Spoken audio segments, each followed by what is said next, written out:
It's April 23rd, and I'd like to call to order the meeting and ask for the invocation. And it's going to be given by Commander Chaplain Greg Wilson, who's on Zoom. All right. Thank you, Chaplain. I'm sorry. Thank you. First, good afternoon to the entire Board of Commissioners. Let's pray. Father, we first want to thank you for your love, your grace, your mercy, and your kindness. Lord, we come before you humbly and with gratitude, acknowledging that all authority and wisdom ultimately come from you. Lord, we lift up every member of the Board of Commissioners and this police department, that you have entrusted them with responsibility, leadership, and care for the communities they serve.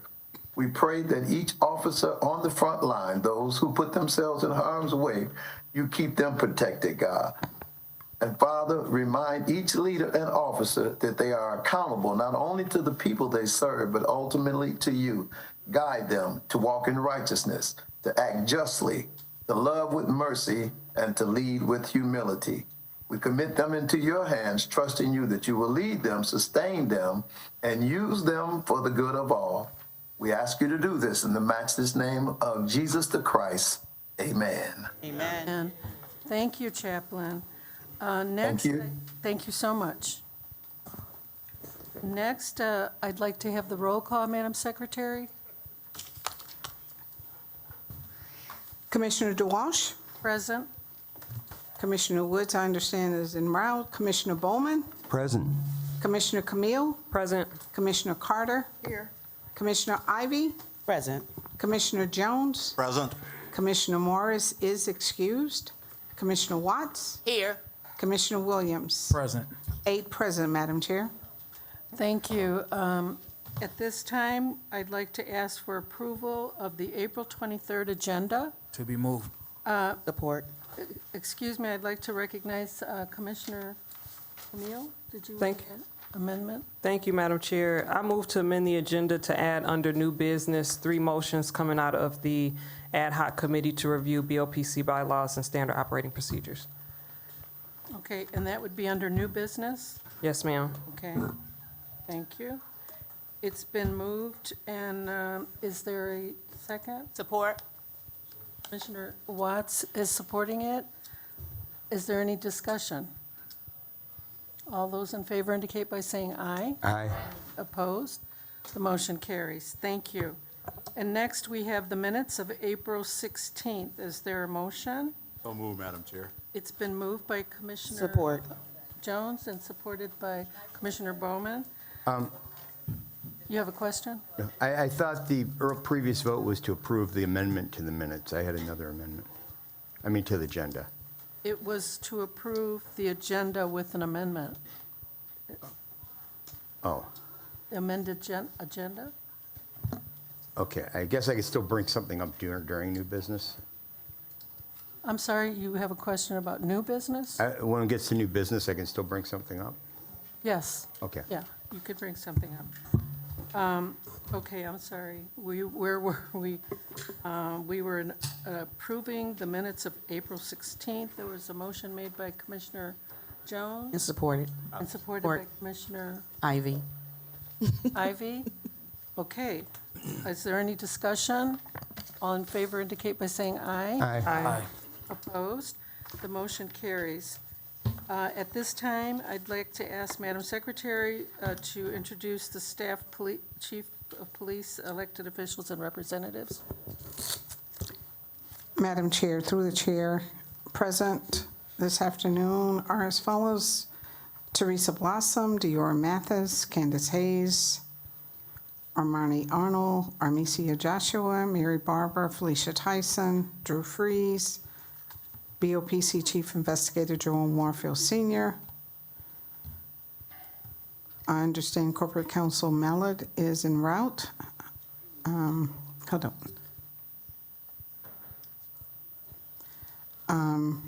DPD HR Director Katrina Patillo, our Chief of Police Todd A. Bettison. Interpreters today are Rick Islesworth and Stephanie Beatty.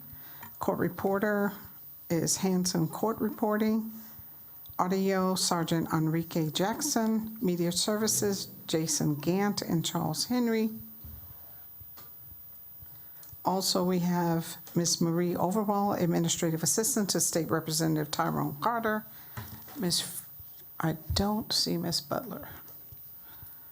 Mr. Love, I don't believe is here either. Mark Young. I'm sorry? There you are. Good afternoon, sir. J.G. Love, Representative of City Council Member Renata Miller. President Mark Young of the Lieutenant and Sergeant Association. Ron Thomas, Vice President DPOA, Detroit Police Officers Association, has joined by Zoom. And also on Zoom are former police commissioners William Davis and Ricardo Moore. And I do believe that ends the list of individuals that are present and registered today. Thank you. We have, under the BOPC Officers Report, we have a resolution honoring staff member Frank McCord posthumously, and I'd like to ask Commissioner Williams if he would be so kind as to read the resolution. Resolution of the Board of Police Commissioners honoring Frank McCoy. Whereas on March 21st, 1994, Frank McCoy began his career with the Detroit Police Department, serving in the Tactical Services Section, the 13th Precinct, Central District, in the 10th Precinct. And whereas during his tenure as police officer, he served with dedication in multiple assignments, including the 13th Precinct, Central District, and concluded his law enforcement career at the 10th Precinct. And whereas Officer McCoy received numerous awards and say that again? Oh, okay. Commendations, including the 2014 Ford Fireworks Award, MLB All-Star Game Award, NFL Super Bowl XL Award, and several department citations. And whereas on February 12, 2016, he retired after more than 21 years of dedicated service.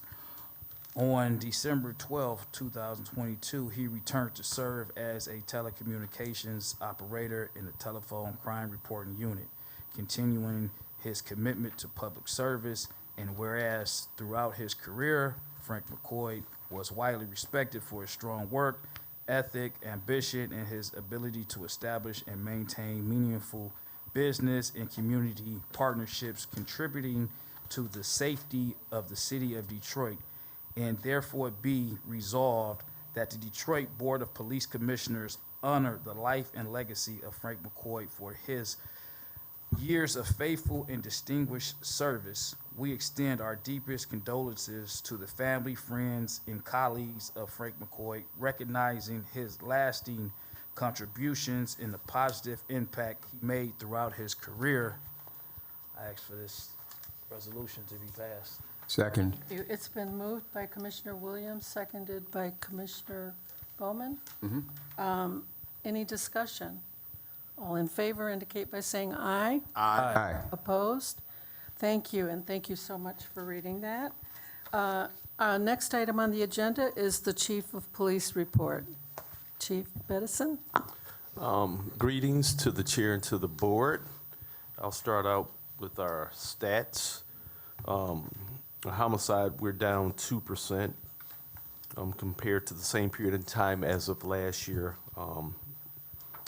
42. Last year, this time we had 43. Non-fatal shootings down 14%, whole number of 86. Last year, this time we had 100.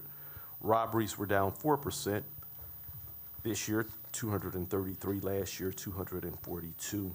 So, in the category of carjackings, we continue to see the trend going down.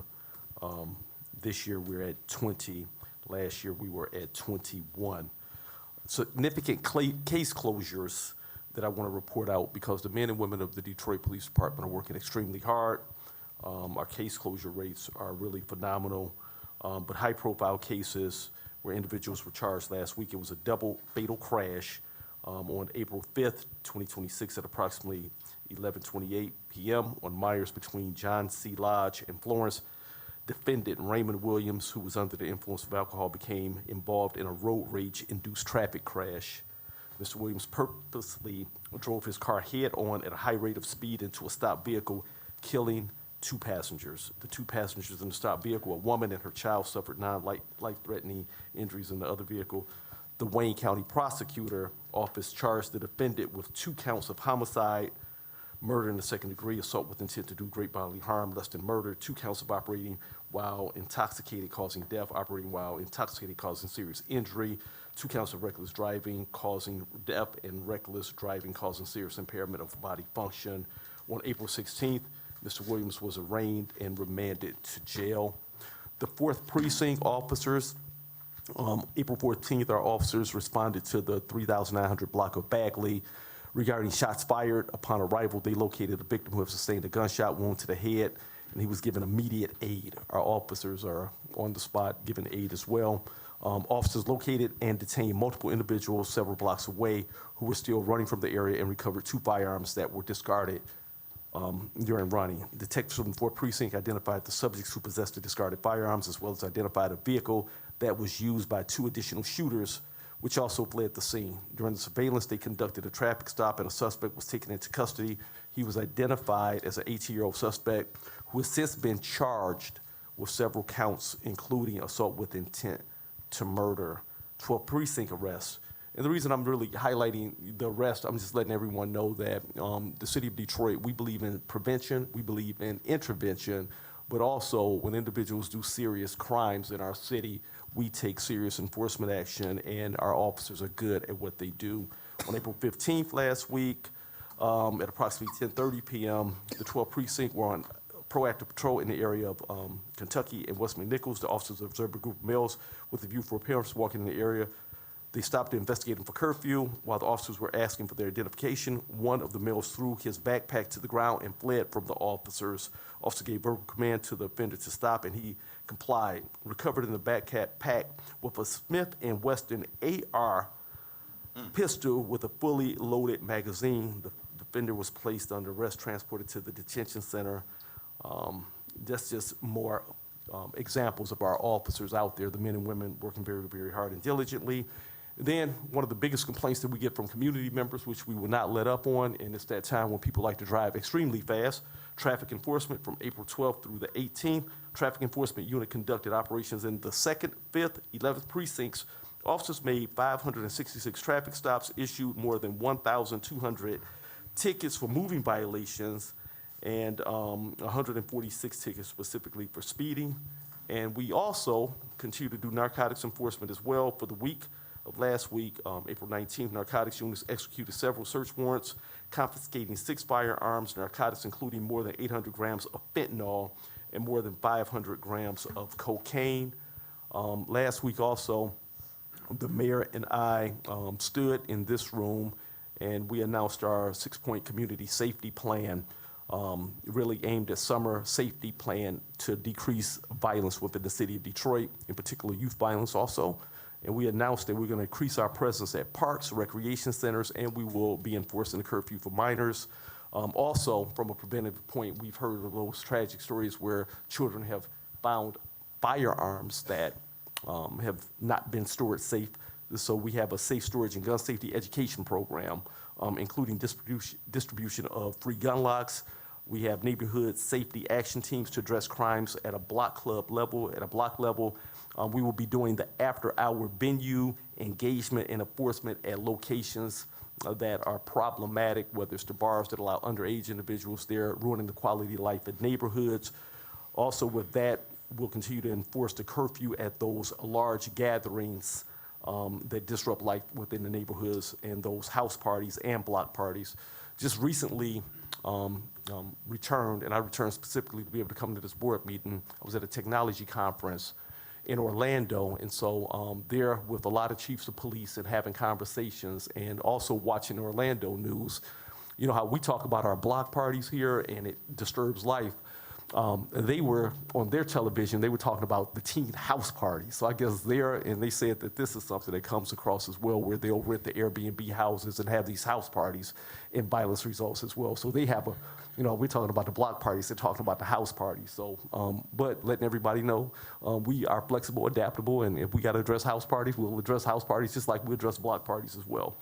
And just really our youth engagement strategy, including expanding program with the city and city-sponsored events.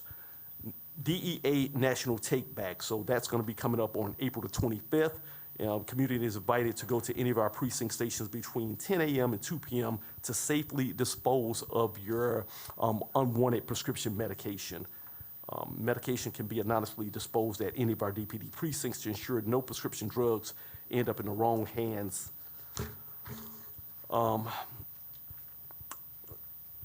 Also, last week, a high-profile case that got a lot of attention was the 3 people following a crash, the shooting on the west side of Detroit, where officers responded to the 21,700 block of McNichols approximately 3 a.m. on Sunday. And so just recently, the prosecutor announced that it would be insufficient charges to prove beyond a reasonable doubt that the suspect did not act in lawful self-defense and defense for others. It's just a tragic, it's a tragic situation when individuals cannot resolve violence without conflict, and as a result, for the ones who lost their lives and for the one who had to pull the trigger as well, just a loss of life and just a sad situation. But that case is closed, and I want to give a big shout out to Commissioner Darrell Woods and our homicide section, because they didn't just notify the family of the prosecutor's ruling by telephone. They actually called the families in and met with them and delivered the news that the prosecutor would not be moving forth with charges. Of course, those families were devastated, but working with them to let them know that regardless of what the charging decisions is, that it's just a tragedy, and anytime their life is lost. So Commissioner Woods was there and really helped out with delivering that news. So I know he's not here, but just wanted to give him a big shout out as well. And another case that went viral that everyone saw, and I even saw it where I was out of town, it popped up on my timeline, but we have an officer that suffered minor injuries stopping a fight at the Home Depot store. So I don't know if individuals saw that on social media, but our officer, she's assigned to the 8th Precinct. She was working secondary employment at the location. She attempted to stop the altercation between multiple males. It was a group of males attacking another male.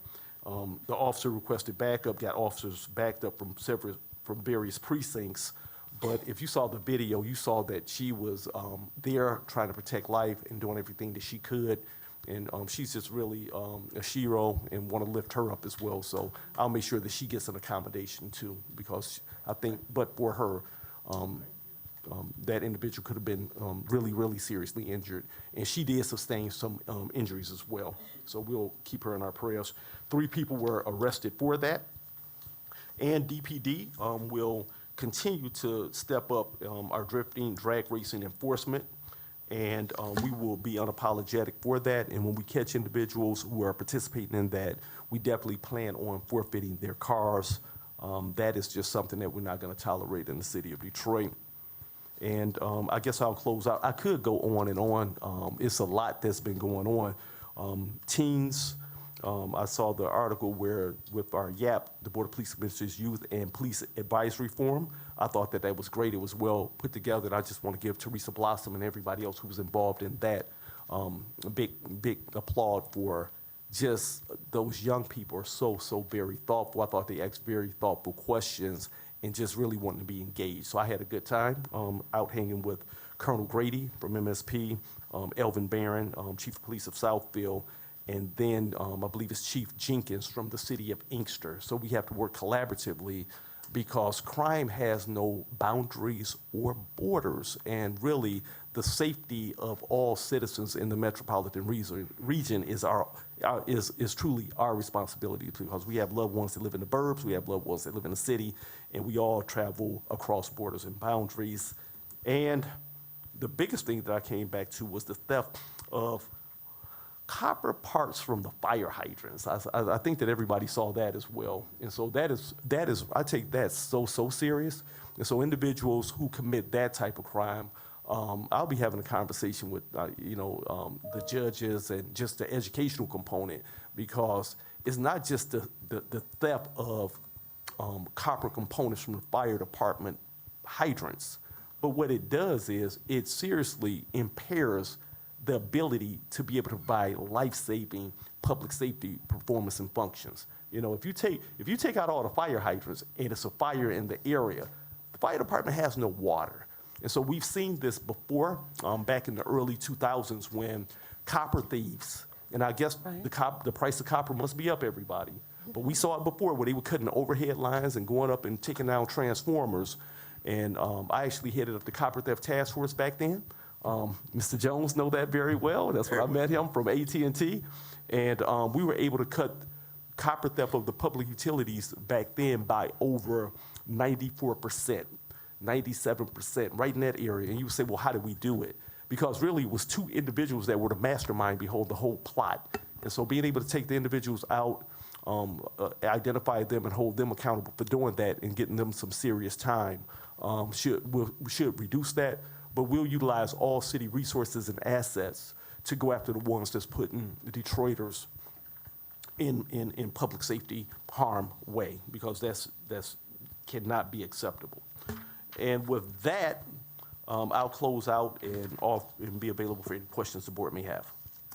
Thank you, Chief. Commissioner Watts has a comment, a question? Yes, thank you, Chief. Thank you for that report. And as usual, it's good to hear and see the men and women are doing everything they can, especially when we're coming upon the summer months, when the spring. I'm glad to see, especially the 6-point safety plan and targeted with drag racing, because I can't tell you, for everything you're doing, I'm still getting a lot of calls. I'm sure others are too.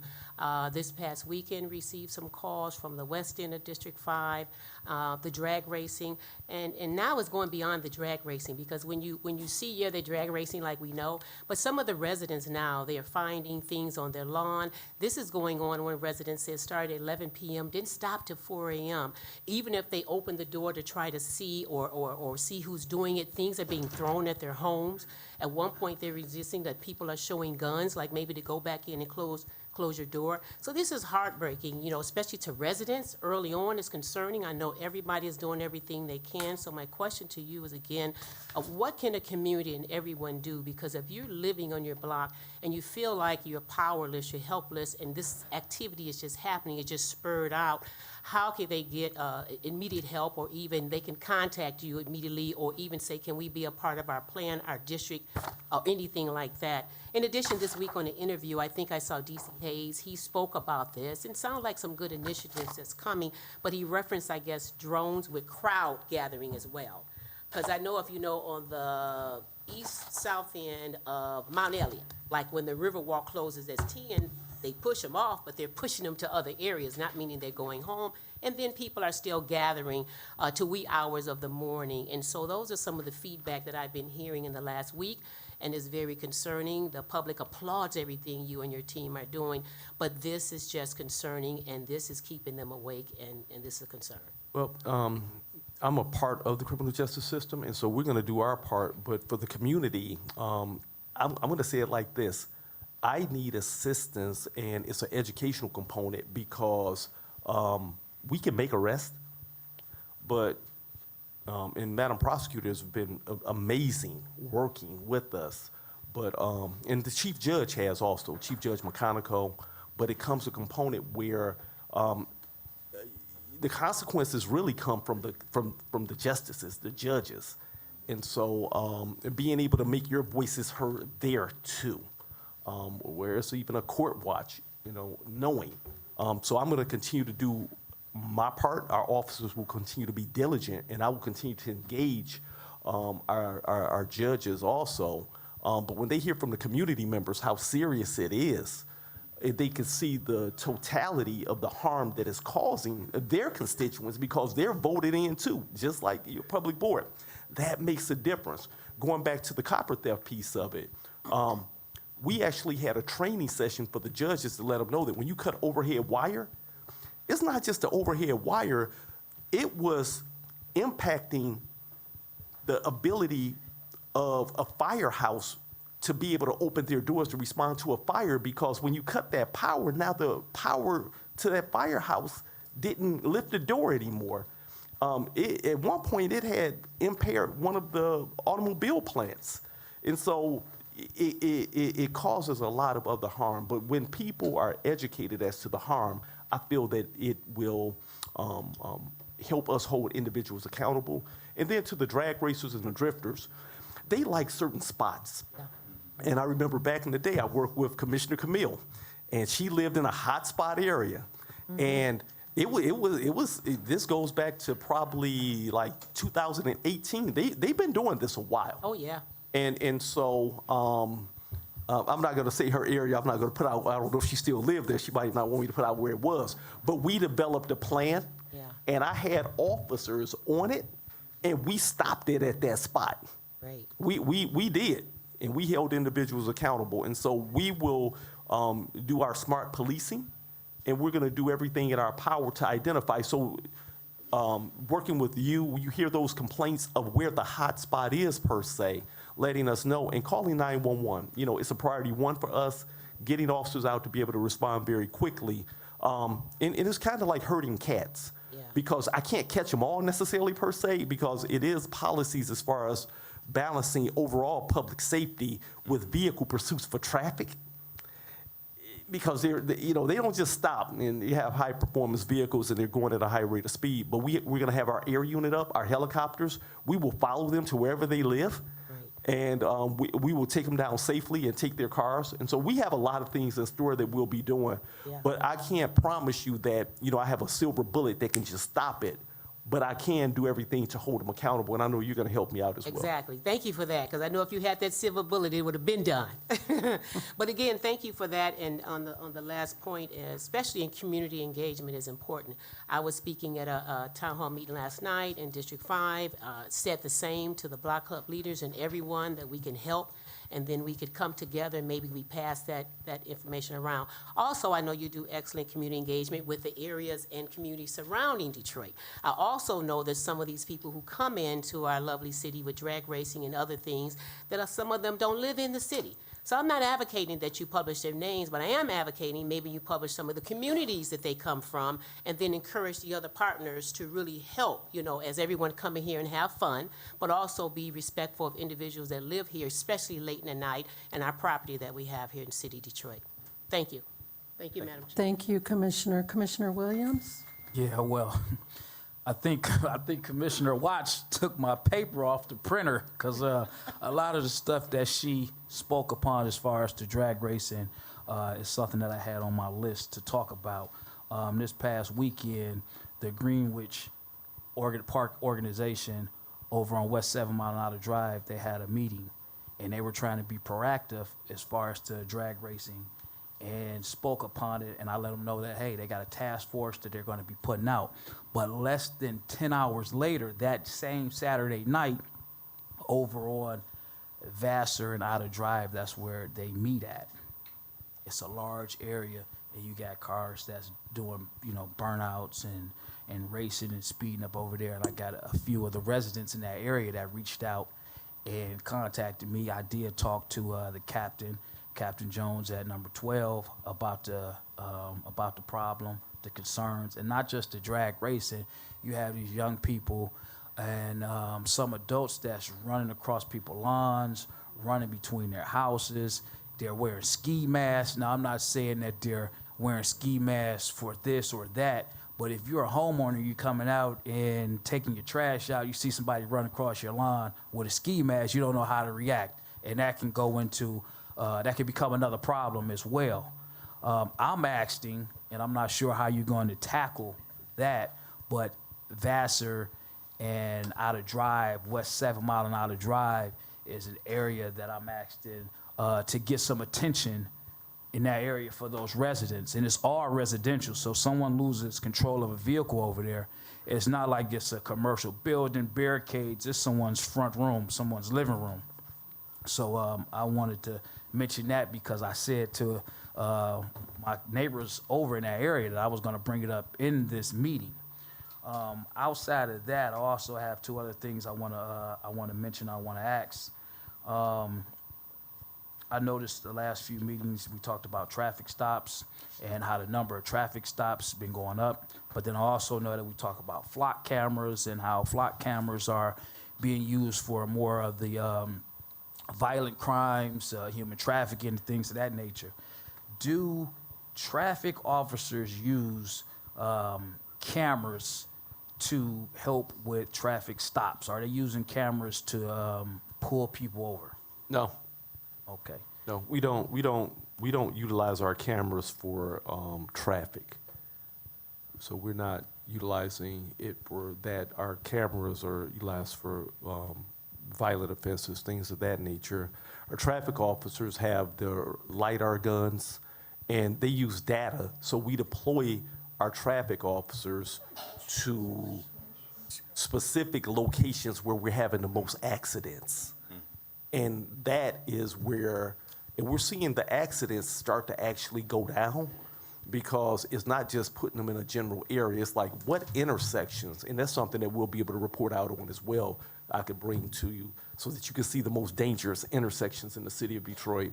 And that's where we want our traffic officers in an attempt to be able to educate and change behavior. But Yeah, and I asked that because I witnessed over the weekend from another city, and I believe every city has their own policy, but they were using cameras to assist in traffic stops.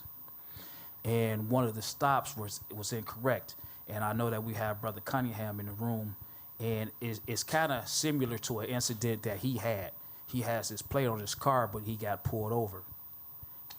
And the information came back for, if I'm not mistaken, a felony warrant for a homicide. But it was not Mr. Cunningham. But technology is not always right, in a situation like that could be very harmful and dangerous for a person. If you have an officer thinking that there's a homicide suspect in his vehicle being stopped because of the license plate, and they got a hit on there. So that's why I was asking that, just to ask Detroit, are they using traffic enforcement technology such as cameras to pull people over versus just watching to see if they're doing a moving violation? so for traffic enforcement, no. No, that's And okay. I'll have a conversation with Brother Cunningham to dig deeper into that right there to see, what actually occurred. My question is, what state, with that city you said that you had observed that in? Was that- Royal Oak, It was Royal Oak? correct. Okay. Yep. So I didn't know if that was just a widespread thing, but where's a better place and who's a better person to ask than you? Yep. So one thing about it, as chief of police of the city of Detroit, when I speak, typically I speak for what's happening inside the city of Detroit. We have, every city has their own, chief, and they have their own policies, rules, and procedures. We're governed by the Constitution, of course, but it's different nuances in how different places do different things. But we don't do that. Okay, thanks. And then my last thing, you mentioned it already in your report. I just want to acknowledge the Youth Advisory Panel for coming out last week. The chiefs, Chief Bettison, you yourself, Chief of Southfield, Chief of Inkster, Colonel Jenkins from MSP. Those young people, they really spoke very well. You were there to answer the questions. And I want to, commend and give a shout out to the commissioners that was there for being there, participating. And to the public, these commissioners that we have up here that we're working with, outside of these meetings that's going on Thursdays, this is a real great group of commissioners, because we're actually out here involved in the community. And there's a lot of stuff that y'all don't see in these meetings that we're actively doing in the community, talking to the citizens and being a part of the community, listening to their concerns and needs, and bringing it back to the appropriate people. So I just wanted to, say that. And through the chair, for Vassar and Outer Drive, that has been a hot spot, and we will definitely ensure that we bring relief over there. And so we'll put that at the top of the list Vassar and Outer Drive. Thank you. Thank you, Commissioner Williams. Next, Commissioner Camille. Thank you, Madam Chair, and Chief, thank you so much for your report.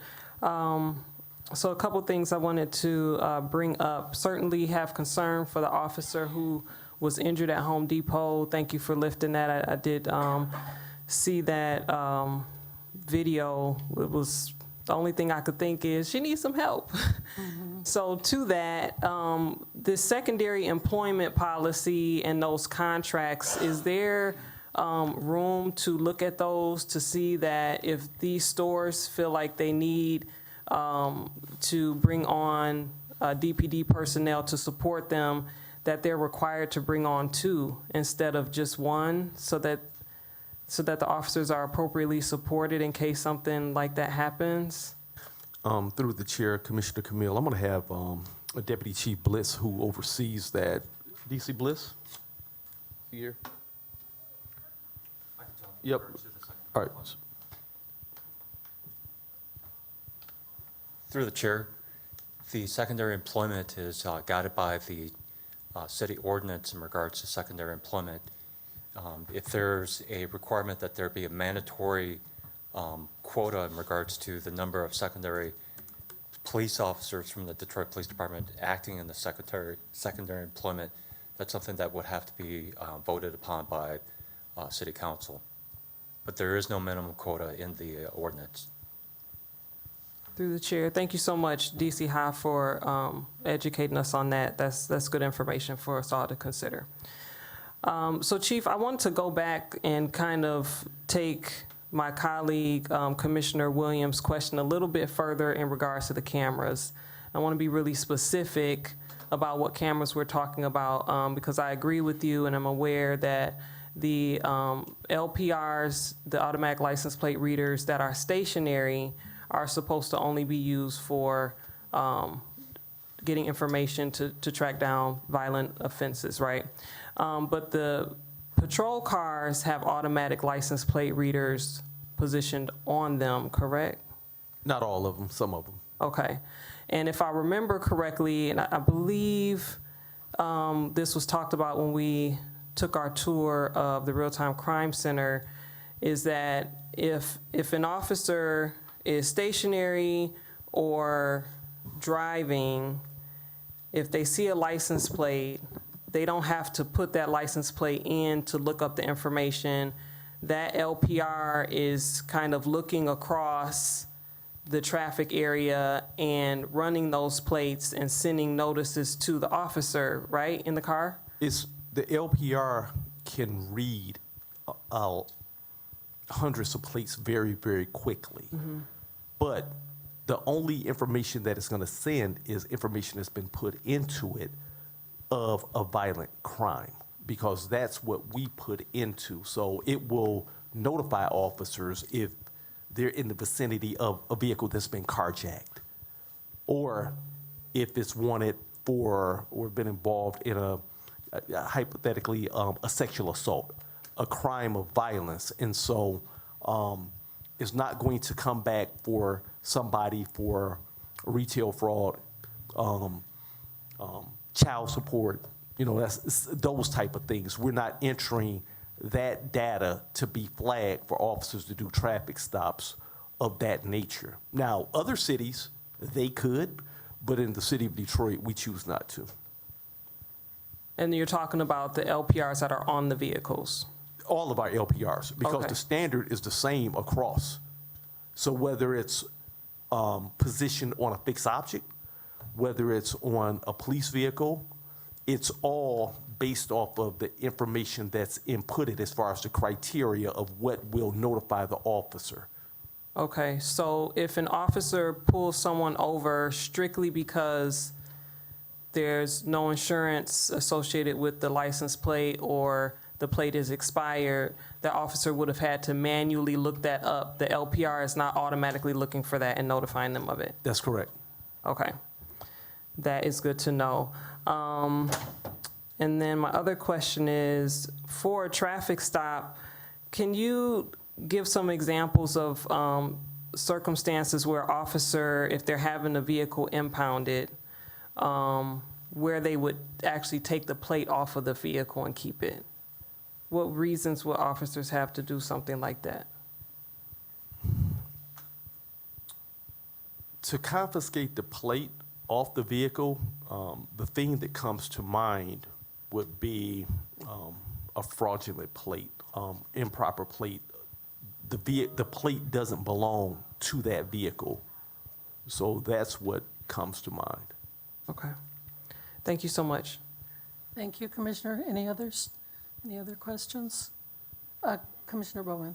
Yeah, I actually had a couple already in mind, but I wanted to first follow up on what Commissioner Camille was asking, because there's some part of the response here I kind of looking for an explanation of, and I brought this up before back when the policy was being set on LPRs, and I was a citizen commenting at the mic. It's reading the numbers off the plates. Is the software that is interpreting the images into numbers that could be represented as text, is that software local to where the camera and the vehicle or the stationary location is? Or is this being transmitted over the internet to some remote server that is then processing the images and returning text-related information about the plate numbers? Through the chair, it goes into a cloud. But when we start getting that specific and granular, I would let my tech people speak to it, because I would not want to, I'm not that tech person like that. But it's not going to the individual car nor being stored there. But what I can tell you is the department, we set the amount of time that is based off of our criteria. And so we determine how long the information should be stored and what should be flagged to notify officers, and our criteria has been violent crime. And so I will have to get you a more detailed information, but I do not want to misspeak. And so I could get you that information in writing when I consult with our IT person, Mr. Robert Millender, who, when I talked about going to the conference as well, he was there with me. And so he does all of the IT for the Detroit Police Department, also for public safety for the fire department, and for the Board of Police Commissioners as well, all public safety. So when it comes to platform and software and the specifics and the nuances and the cloud storage, I'll defer to that subject matter expert. Okay, thank you, and I look forward to seeing that. The next thing I was wondering about related to policies of when to tow away and impound and when not to do it. I had a community member whom I know well, so I'm confident this is being accurately communicated to me. I know sometimes people call and have complaints that this person wouldn't be inflating anything. And what she told me was that she had a car that was parked in in one of the zones where you got a kiosk and you pay to park kind of situation. Apparently, in fact, when the car was missing, she initially thought it had been stolen. Apparently, what she learned was that there was a parking violation involved that involved basically the distance from the nearest drive, as far as the car was too close to the nearest drive. So a fairly subtle, fairly minor parking violation. She didn't, she told me she didn't dispute the validity of the ticket. And as far as that went, that wasn't the issue. The issue is what followed after. So the car is towed, it's impounded. That automatically at that point involves a significant amount of expense to get it back. And meanwhile, when not having the vehicle, one is left with having to find all these other means of transportation that are sometimes more costly than simply driving one's car. Add to that I think it was on a weekend, so it ends up accruing additional storage fees. And so it actually came up to a significant amount of money. It was like well over $400 beyond the ticket. And it just strikes me as overkill to have that type of action taken for a minor parking violation, to tow away a vehicle, thus making a $45 fine into a $400+ fine. And I'm just wondering, what is the criteria that would trigger the towing of a vehicle? I know it used to be that they get towed or booted if you had some kind of backlog of tickets, someone who was chronically not doing it. She had none of that. So I'm just kind of wondering, what is the standard here? Through the chair, Commissioner Bowman, I would have to know the totality of the circumstances with that specific case before I could speak on it, meaning it depends on what was going on, what was posted. It could have been, I don't even know where the vehicle was towed from. It could be a major event. It could be where it was listed that this is a towaway zone. It could be that it was interfering. Also, you have municipal parking as well, where they tow vehicles based off of outstanding parking violations. So I would need to really be able to look, but there are some places where if it's impacting overall life and safety of being too close to a fire hydrant, et cetera, but it just depends. Or it could be that it could have been the Democratic National Convention. And as a result that we just had this weekend, if it was in that area in a towaway zone and it was interfering with overall security and she parked there, the vehicle got towed. So without that, I can't answer your question. But if you give me the specifics of it, I can dive into it and let you know exactly why her vehicle was towed. So the overall discretion of it, it just depends. Okay, I'm just wondering, is there some kind of policy, that sets those standards, that's then applied to those conditions that you're bringing up? It's listed many places on signs that your vehicle could be towed right there. So I don't know if it's parked or is listed, but. Okay, I'll see what I can follow up with. The other matter that I was initially wanting to ask about, if it's okay, is there's a bit of a apparent paradox and I know there was that press conference that our mayor had regarding what they call youth or teen takeovers, and that there was this effort to accommodate some of the concerns of youth regarding things to do at night and activities that were at night, and I'm hearing that alongside enforcement of curfews that would specifically, I'm assuming, involve criminalizing teens being out at certain hours. So I'm trying to figure out, how does these two things work together? Through the chair, Commissioner Bowman, the mayor is being very, very thoughtful when it comes to creating safe places for our teens and young people to go. It's a whole plan and strategy to occupy the summer. And so when the administration defines teens and youth, is various categories as well. And so our teens are individuals that are under the age of 17 in which the curfew apply. And so for those individuals, you're not going to put them in a position, the activities end at 9 a.m. And then also, if a teen is supervised with adult supervision, then there are exceptions of when they can actually be out. And so if you've heard about the midnight basketball and keeping the recreation centers open, it'll be adult supervision there as well, but it's going to be also for individuals that are over the age of 18 also. So that is what's going on, and ensuring that we communicate and put out to the parents of these planned activities and spaces that is ending at 9 o'clock. And you also have zones where the parents will be able to come and pick up their children. So it's creating spaces for them, but also keeping the curfew in mind and having individuals out there with adult supervision too.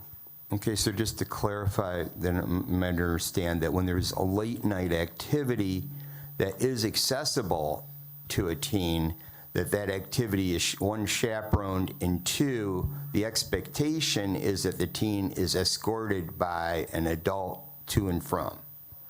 That they will be in compliance with the curfew, and that an adult will be able to come get them, somebody responsible, and that they are start to end it in time for them to be in compliance with the curfew. Okay, thank you. Thank you. Is that it?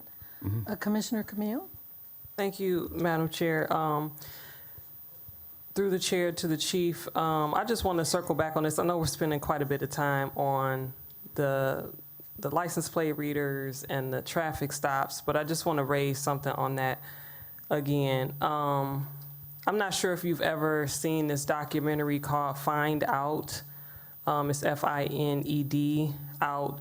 And what they did was they created these 2 short documentaries that expose how unjust fines and fees punish poverty to raise revenue. And there was one for Michigan and one for New Mexico.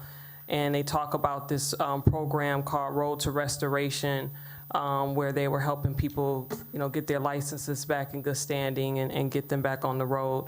And I'm raising that because I know that patrol officers have a level of discretion, but I think we need to have a conversation about what they're focused on, because I know in my community, in my district, as well as some of the other commissioners have mentioned concerns raised by community members about, the drag racing and drifting, the running red lights, the speeding and things like that. There's some serious things going on, and if officers are spending their time pulling people over because their plates are expired or for no insurance, and mind you, everyone should have that. I do not think people should be driving around without the appropriate documentation.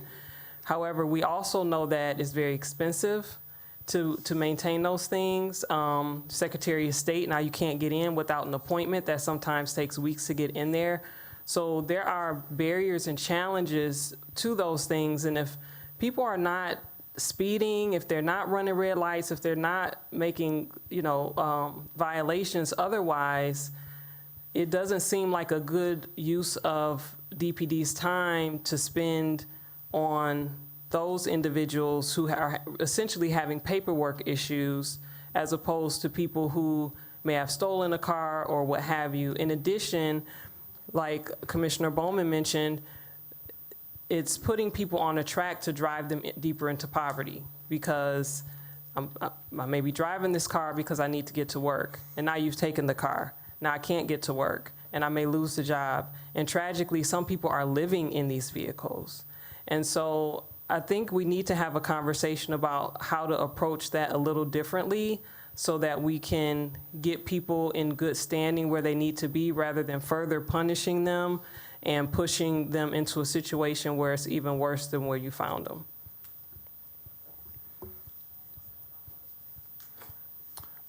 Through the chair, Commissioner Camille, I hear you, and what I've seen, and we can, look at the data and pull data and take a look at it, but I would say that the men and women of the Detroit Police Department, they are very compassionate when it comes to the utilization of their discretion. And I think that the data would show that. Okay, thank you. Through the chair, and some data on that would be appreciated. So if there's something that you have to tell that story, that would be great. Thank you, Chief. Thank you. Any other questions? Okay, I just have one real quick question.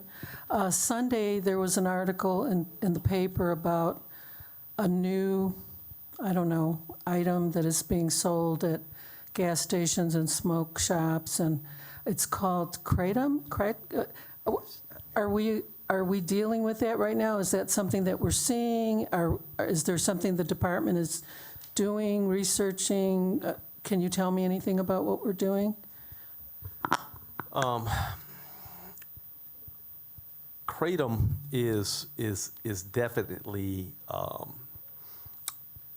a new topic, and as of right now, I'm not aware of Corp Council that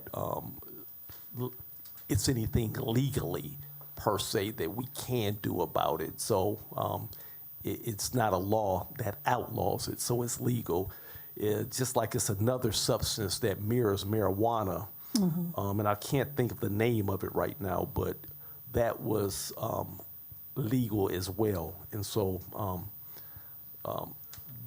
that becomes the issue. But what we are doing and have done is we have an excellent working relationship with Nasser Beydoun and many of the great gas station operators. And I found that many are excellent, and even when it comes to the party stores, working with Mr. Sharkey as well. Now, there are some that are not good and that do push poison to our youth and our kids. And so when we do those inspections, we send our undercover officers in. And so not only dealing with a kratom, which I can't legally per se deal with, but I have individuals that have been selling the nicotine to our underage vapes, to our school children. And so working with BC, we take a hard stance and we have shut them down. We will continue to go after them, but I'll definitely work with Corporation Council to see legally from a city standpoint and from an ordinance standpoint, what can we do? But ultimately, they're working on a state level to outlaw it, but they just haven't got it passed as of yet. And so it's not just a city of Detroit problem. And I don't like naming other communities, so I won't do that, but it's in the suburban community as well, and so they're dealing with it. I guess, just real quick, a comment. I guess what really concerns me is the fact that anybody can buy it. There's no age requirement. It's highly addictive from what I read in the article. And it just concerns me that this is going to get out of hand before we start dealing with it. So I just make that point. Commissioner, Yes. go ahead, and then Commissioner Bowman. Yes, through the chair. Thank you for uplifting that, and I think as a board, if you can have the staff put together a letter and direct it to the Arab American Chamber of Commerce, and express our our opposition to them selling that to citizens in the city of Detroit, and they can share that to their various gas stations and stuff like that. We have done that. I've gotten letters from the Arab Chamber of Commerce, shared it with the chief on selling vapes to children. Poisoning children in our city is not acceptable, and there's various ways that we can express our disdain about that. Thank you. And Madam Secretary, will you please make a note of that we develop a letter to that effect? So noted. Thank you. Commissioner Bowman? Yeah, about kratom, I'm actually quite familiar with it. It's not really that new. It's been around for a long time. It's a dietary supplement. Sure, anybody can get it, just like anybody can get caffeine-containing products or buy a coffee. And in fact, it's similar properties. I guess there's different varieties of kratom. So some of them have effects similar to drinking a cup of coffee. Instead, take a certain amount of the powder that it's like a herb or whatever that's crunched up, and use it kind of as a supplement that would be used the same way you use coffee. Also, there's other dietary supplements that are more familiar to people, like melatonin, which anybody can get, again. And that can have a depressant effect to some extent, that you could take melatonin as a sleep aid, for instance. So it's more in that vein. Now, what happens is, because it's being marketed at gas stations and that kind of thing, rather than at health food stores or even a smoke shop or some other place that's not more generally used. I think that what you have is a case of investigative reporters making a mountain out of a molehill. Sensationalism sells. It's good for advertising dollars. It's a bunch of hype. Don't believe the hype. And I would move that we not draft a letter against something unless we thoroughly researched it medically, instead of just coming out there and trying to create yet another prohibition about a fairly benign dietary supplement. That's not what I got out of the article. And Have you ever had Kratom? No. I would have, and I'm telling you, it's recommend very they'll mild. It's not research it. addictive. I agree. I don't agree that it's not harmful, but I do agree that we should research it more. Okay, I agree. But I don't think it's harmful to send a letter expressing our concern. I don't see that there's anything harmful with that. Go ahead. So a lot of people don't think vape is, but when you confiscating bags and bags of vapes out of our school, in Detroit public schools, and our children are being poisoned with this garbage, we're not going to tolerate our children being poisoned. So anything that's targeting our children in this city, we're going to speak out against. So, Madam Chair, Corporation Counsel? yeah, Go I ahead. just want to gently remind the board that we act as a board or we don't. So if we're going to send a letter pursuant to the vice chair's suggestion, that should be a motion and we should vote. Okay. And that way, what you do is you take all the indecision off of Ms. Garnier, and the board speaks with one voice, and either this is a good idea or it isn't. It's worthy of consideration. My parliamentarian is not here, so I hesitate to move into this ground, but I would suggest that if recognized by the chair, that the vice chair make a motion. If someone seconds it, the board can vote, and then we can dispose of this matter. So, I move that we send a letter to the Arab Chamber of Commerce expressing our deep concern about this poison being sold to our citizens in the city of Detroit. is there a second to the motion? I second the motion. Discussion. Is there discussion? Go ahead. I amend the motion to, that we table this until we have sufficient medical research on the product before us, and have, hear from both the people that sell and produce Kratom as well as those who oppose it.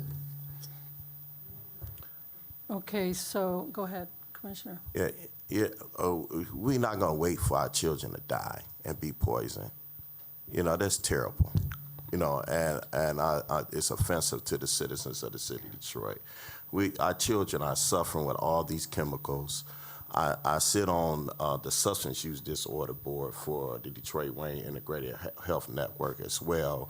And I see all these various poisons coming and targeting our children. And quite frankly, the Detroit Police Department has worked very hard to close down establishments that has been selling these poisons to children. Just to put them on alert, is not a bad thing. And it's not like we're closing them down, but bringing it to their awareness and attention that this shouldn't happen to the children in the city of Detroit is vitally important. Commissioner Ivey, then Commissioner Bowman. Thank you, Chair. To that point, Commissioner Bowman, I'll say this. If you've experienced it, you've probably experienced it from a more pure form. I agree with Vice Chair Woods. If they're selling it and they don't have legal license to sell it, it's not pure and it's poisonous, and our children are getting sick from it. So we have to look at it from both ways. Your experience may be good, but our children here in the city of Detroit, their experiences are not good, which means if gas stations are selling it, it's not legal.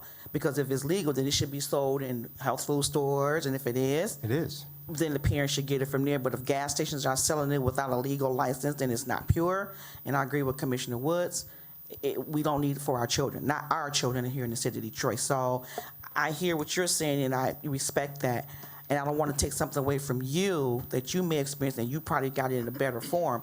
But our children are walking in gas stations and getting counterfeits, and we can't have that. Commissioner Bowman, and then Commissioner. Okay, I'd like to amend the motion to include, along with Kratom, also arguing that they should not sell high sweet sugar-containing products, because if we can go ahead and just label things as poison just because of some media hype and use that as somehow indignantly claiming, oh, but we're going to kill the children if they get this, with absolutely no evidence that it is poison, but you're just asserting it's poison. Let's assert that candy is poison, and I amend the motion to include poison. So, and I don't know why we're just picking out the Arab community. That seems kind of racist.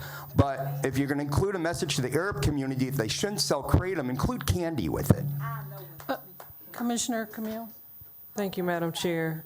And I totally respect the, what commissioners have shared on this thus far.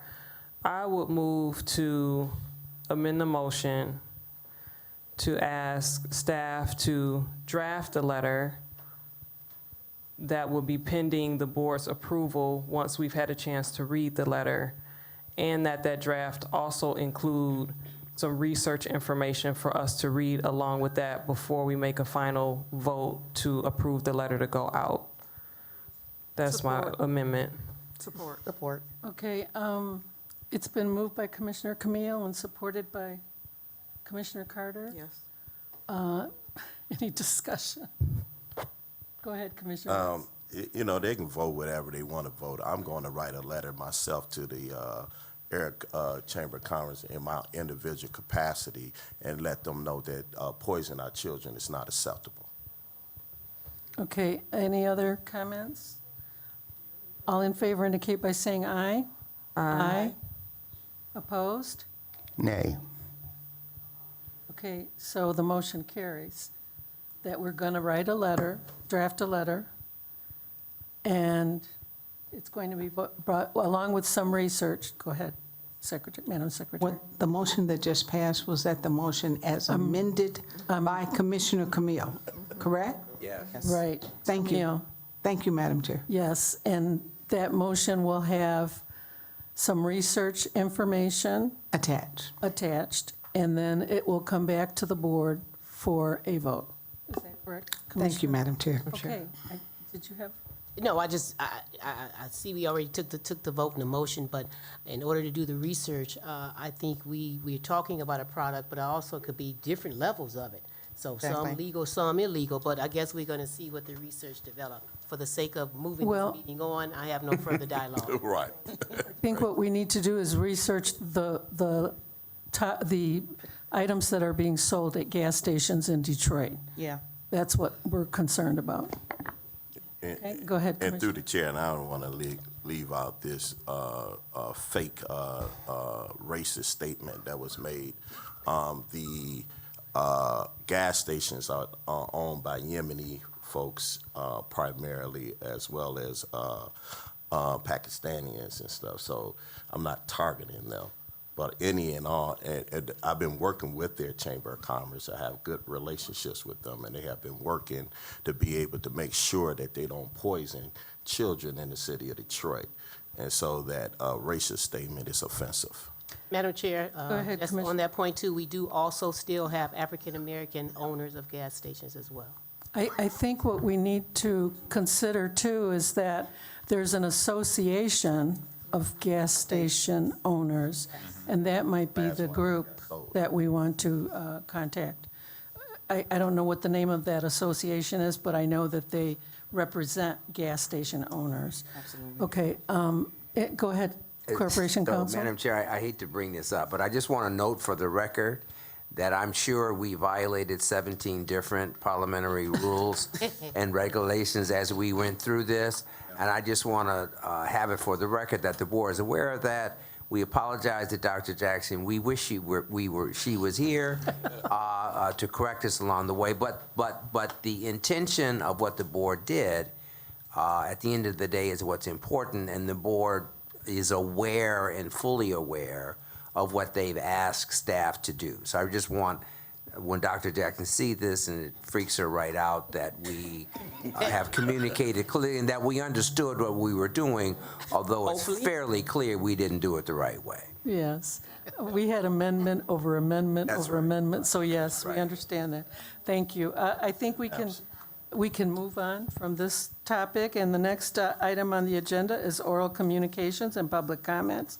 And please remember that comments are limited to 2 minutes, and inappropriate language and comments will not be tolerated and may delay TV broadcasts and video posts. So could we have our first speaker, please? Madam Chair, we have 5 speakers in the room. I'm going to call 3, and if you could, state your name clearly for the record. Cunningham, Josh Mann, Ms. Williams.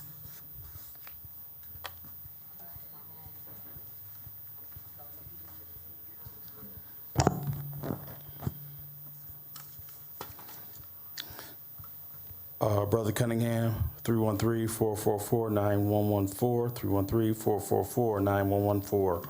I go to a lot of the city meetings, the mayor meetings, and I remember when they had illegal dumping, they put hidden cameras up to catch the illegal dumpers, and that might be good for the drag racing. And as well, I heard that you charge business owners $5,000 to get the project green light.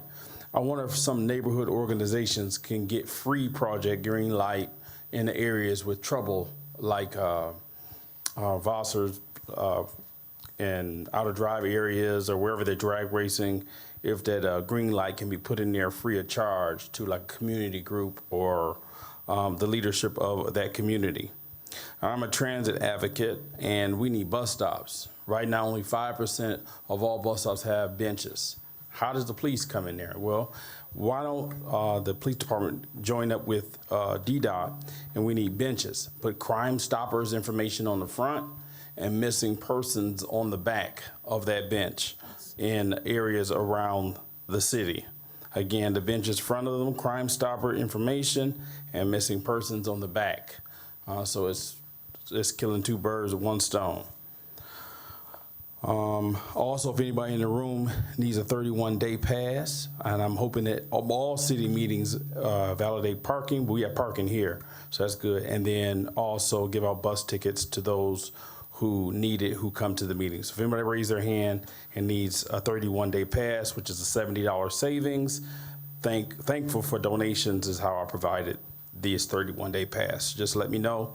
And I want to do a bus ride along with you. If you hear me talking, 313-444-9114. Let's do that ride along. Good to see you, Chief. You too, good brother. Madam Chair. Madam Chair. Yes, go ahead. I just want to thank Brother Cunningham for his work, and for those who have not been on the ride along, I recommend you go on the ride along. Any of us can get on the bus whenever we get ready to, but the resources that Brother Cunningham provides and the experience is one to take part of. So if you haven't, definitely schedule some time. Thank you. Next speaker? Hey, Josh, man, I hate to waste even a second talking about Kratom, but you'll get more intoxicated off a 5-hour energy drink, ginseng, which is a legal herb, and we should outlaw sugar, the honey packs at the gas station. Kratom isn't even worth considering. That's a waste of time. So secondary, the flock camera systems. They're pretending to be a tool for the police officers. They're actually coming for the police officers' jobs. They can do beyond license plate reading. They got shot spotter technology, facial recognition. They catalog all this information. They have audio monitoring, and now cities are deploying drones for traffic enforcement. To protect our law officers, for generations, we need to remove flock from our community. The drifting and drag racing. Me, Commander Hayes, Assistant Chief Higgs, Craig, Bedison, 6 years ago, started the first legal drifting pit in Detroit on my property. He spoke at a city meeting that said, my first attempt, I reduced all car-related crime by 73%. The second time, it was 91% citywide, simply by giving a spot to the community. These are kids that are going to outgrow this behavior. Just as we're trying to work proactive with the kids downtown to create safe spots, we need to work proactive, not reactive. I just heard said prevention, not intervention. We need to blossom as the Motor City, designate a district for this behavior to allow our officers to fight real crime. Get rid of the flock, put these kids in a spot. I created Detroit's first graffiti park legally, kept 2,000 pieces of graffiti off the streets by working proactive and not creating a task force to create criminals out of children. Thank you. Thank you. Next speaker. Sharnita Williams. Illegal voting in this city. How long have I been speaking about this, people? So we have the FBI. Thank God for them. To investigate illegal voting here in the city. So when they get to investigating, like I've been speaking about, we have non-American citizens on the Detroit Police Department and ex-offenders. So when they do investigate all this, they're gonna find out all this stuff I've been talking about. So this is for all the bosses that's here, and I'm happy the chief is here. This chief always be here, and he been coming the last few weeks. So, all the complaints I've been making, they not complaints. These criminal reports. And at the end of the day, last week, I never got any information, nothing sent through the mail from the sergeant concerning all these incidents that have been occurring at where ex-offenders live. That's on the Detroit Police Department. So, come on the 25th, you guys are giving back drugs. It's a lot of people that's been in prison, and their medical records is gonna state what type of medication they were on. They need to come donate that, because you got a lot of nuts, killers, and rapers on the Detroit Police Department, and it's very unfortunate because they not even legally supposed to be around no weapons. Less knowing on the Detroit Police Department signed off on a fake name. So when they get to investigating, they're gonna mandate fingerprints for everybody because they done moved up in all different departments, and they're gonna start at the 12 because that detective, Chief Warfield, know what I'm talking about. So they can start right there, and I'm gonna leave them right there. Start right there. And another thing. Drag racing, we've been doing this forever, but at the end of the day, you have to be respectful, because we was drag racing back in the early 80s. Livernois and Warren, it's what you do and how you do it. You don't disrespect nobody's neighborhood. Thank you. Thank you. Our next three speakers are Felicia Victoria Bell, Nicole Small, followed by Michelle George, and after that, we'll go into Zoom. Hello, my name is Felicia Victoria Bell, and I'm an educator and a artist, visual arts, performing arts. I'm going to try to get through this as quickly as possible. I used to do a program at Osborne High School, so I would like to offer the following solutions. Technology proposals with and without surveillance, in addition to youth programming. If you want to reach our youth, you need to be on Instagram and the apps for both Droids and iPhones and other smartphones. That's the only way you're actually going to reach them, and not necessarily through text messages or flyers. It needs to be a video that's under 3 minutes, preferably 60 seconds, and preferably with another youth speaking. I've worked with Arthur Edge for Detroit 300 in regards to putting together e-vehicles before I became like a victim of ID fraud, which I'm currently resolving. It is a national security issue due to the military and DOD contacts that were in my phone. As an artist and educator, and then having gone into, being a tech founder, yeah, I need help resolving the fraud as soon as possible and communicating that I have no collaboration with criminal organizations. I teach everybody's children. I don't do background checks on parents. So, yeah, that's all I have to say right now. Thank you very much. Thank you. Any? Madam Chair? Yes, Commissioner. Is it possible for staff to get Ms. Bell's contact information in case we need to reach her? Yes, could you please give our staff here at the end of the table your contact information? Thank you. And through, Oh, I'm sorry, over there. and through the chair, I would like her to connect. I really appreciate it and connected when she talked about reaching the youth on their phones. And she really broke it down. She told us they got to be fewer than 60 seconds. Right. And so I want her to connect with Director Barmore of my media relations. So Jasmine, make sure you connect with her because she was definitely spot on. Right. Come to messaging and getting it out to the youth. Exactly. Thank you. Any other comments? Okay, next speaker, please. Nicole Small. Good afternoon. I am here regarding the drag racing at Vassar and Outer Drive. A lot of people have heard the story. I've been to city council. I've spoke to captains of the police department. I spoke to someone in the mayor's office. The reason why I'm here today is to make everyone aware this situation is escalating.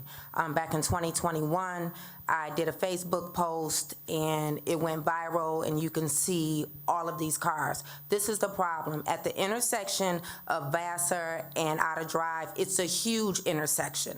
So now you have cars coming from eastbound, westbound, both for Outer Drive and Vassar. Then they take the curve of Outer Drive as well, going towards 6 Mile. Well, now it's escalating. Before, they would just keep driving up Vassar, park their cars, or sit in their cars while being a part of the drag racing. Well, now they're parking on the side of their houses, our houses. They are running in between our homes. Let me be clear. And these people are getting younger. I don't know what this is about. People gonna stop doing this in a couple of years because it's grown folks out there in their 30s and their 40s too. But now you got the babies out there who 15. It's 1:30 in the morning. And so then they send one police car, and the police always come. Let me be clear, they always come. But you can't send one police car to handle more than 40, 50 cars. The intersection is so large. And so this last time, my neighbors were just telling me in between my house and his house, because we're both on the corner, you have a kid who in a red car goes to sit on the windowsill and he holding up an AK. I confirmed that with 2 more of my other neighbors. And one of those cars that was in that incident at the gas station was sitting right there. Now, what if that guy would have got into it with somebody right there, and you're right in front of our houses, and he would have had to shoot somebody then? This is escalating, and it's not even summertime. So I'm hoping that the sheriff's department can take Outer Drive, and I'm hoping that we could get some more police officers to take the side streets and to take Vassar. And what I'm saying is it's not enough police to handle everything, and I understand other things are high priority, but this is escalating. They can't run in between our homes. They can't keep running across our grass. They can't be out there with guns because they were shooting this last Sunday morning. Thank you. Madam Chair? Thank you. Commissioner Camille? If I could, please, just for a moment, Ms. Small, thank you so much for coming and sharing that. And Chief, you were just talking about how our neighborhood worked with DPD. This was back in 2020. And just her sharing is just taking me back to how horrific it is for people who live in the community to be woken up in the middle of the night, for people to be running between their houses, shooting in your house, running around trying to get your children into a safe space. It can't happen. So I'm going to ask, and at that time we talked about some really proactive activities to help curb the issue in our neighborhood, because we know, just as Ms. Smalls mentioned, once everyone's gathered, it's not a safe situation for anybody to break that up, and it's very challenging. But I think DPD has done some things to help in the past that have been safe, and we want to make sure that those who are present are safe, the neighbors are safe, and DPD is safe. So I'm looking forward to some discussions on how to implement some things that we know that works. Yeah, and through the chair, Commissioner Camille, you're absolutely right. Nicole, Ms. Small she had a similar situation where it had escalated, and it was bad. And so I was a commander at the time, and she came and put me on it. And within about 3 weeks, I had completely shut it down and kept it shut down. But it was times where it was 400 or 500 people out there at that location, and DPD, we shut it down and we kept it shut down. And to your block and everybody over there, we're going to work and shut that down as well. We're not going to tolerate that. We're going to provide a safe environment. I'm glad that you came out and that you spoke out, but know that this is a top priority. And we're going to make an example out of folks so that they know that they cannot just do this at that location and throughout our city. And I'm just glad that I got your support. And when we do take their cars and, we're holding them accountable, I want you to make your voices be heard to the other end of folks, because I can arrest them, but I need the support and the help to make sure that they're really held accountable all the way through the criminal justice system. Well, that's what I'm hoping for. Take that car. Yes, ma'am. Thank you. Chair. Thank you. Commissioner Woods, and then Well, Commissioner no, Ivey. I'm pretty good.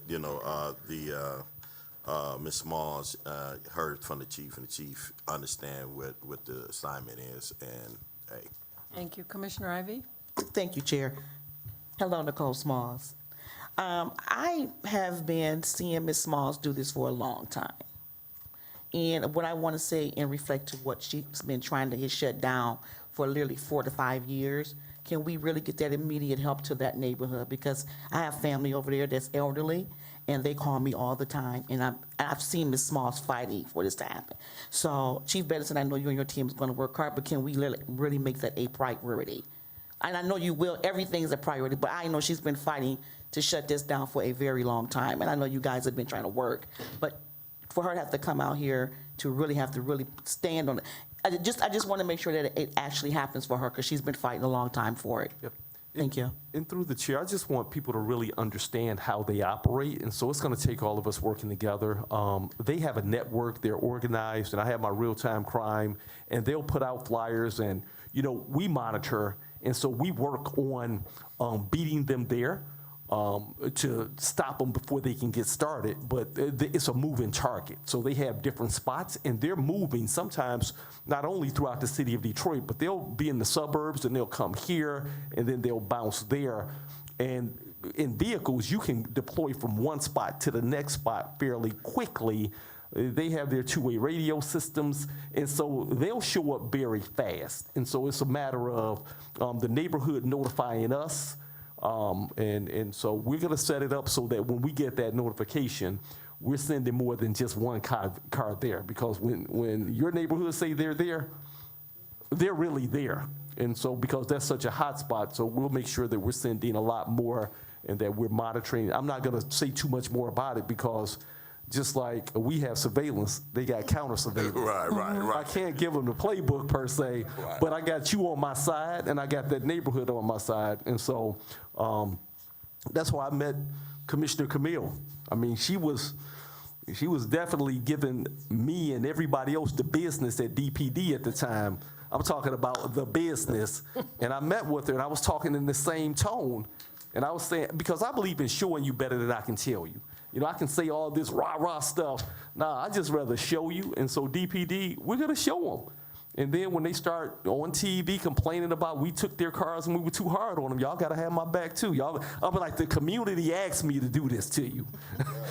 I'm like, the community demanded I do this. Right. And so DPD, when we do it, you got my back? For sure. Okay, thank you.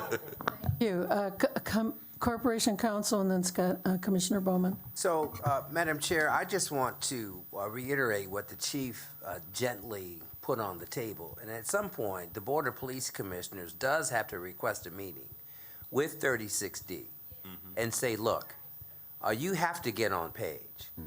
If we don't have enforcement, then it makes all of the efforts that DPD is engaged in relatively meaningless. If people are arrested and held accountable, and really held accountable, this problem can be contained. but when the arrest is made and nothing occurs, Yeah. and in fact, the police officer is castigated Yeah. for bringing and showing up for the exam, for the trial, it makes it very difficult to keep the DPT morale up, but it also Yeah. makes it difficult to send the message that we're not tolerating this kind of behavior. So there is some proactivity that does have to occur, and the judges need to have the same feeling of community concern that gets expressed to the chief, so that they understand that when they do impose a level of crime, that they're not going to be then judged to be criminalizing non-criminal behavior and be held to account for a different standard. So it's just something for the board to consider. If the 36D heard from the Board of Police Commissioners, I think that would really have a profound effect. Thank you. That's great. Commissioner Bowman? Yeah, first of all, before just going a little deeper onto this, by the way, if anyone does want to draft a letter informing the court to enforce these, the various laws that are violated at these events, and I think we've heard a pretty solid list. I mean, obviously things like speeding, careless driving, reckless driving are obvious.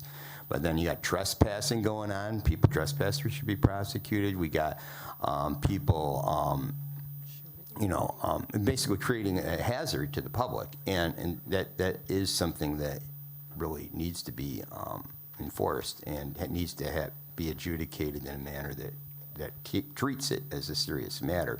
I guess one thing that bothers me still is that it's even going on to this level, and that is that. Is there a shortage of officers? I guess I'm trying to figure out when it's clear that that you got multiple people breaking the law, getting together, organizing to publicly break the law. Why aren't there enough people available to, especially when the people are attached to cars? I mean, they can't just like hide and disappear in a crowd if they got a car. Why isn't that stopped more readily? Through the chair, Commissioner Bowman, that's really an excellent question. So what occurs is, and we can at some point would love to, have you go out on a ride along to actually see it, but they are in high performance vehicles. They are on their own network, and they organize very quickly to avoid apprehension. And so they know what they're doing. They will go from city to city, form up, and then disperse as soon as officers show up as well. And so now we have a no chase policy too for traffic. That's right. And so I have to balance my officers now. They know that we're not going to chase necessarily just for traffic, and they're jetting out of there at 90 miles an hour. And so we've done things, though, in the past where we have caught them off guard, where we knew that they were going to be organized, and we have at times taken up to 30 vehicles, and we've gotten them. But we have to just balance it in a way so that we're not putting the public in danger as risk of life, et cetera.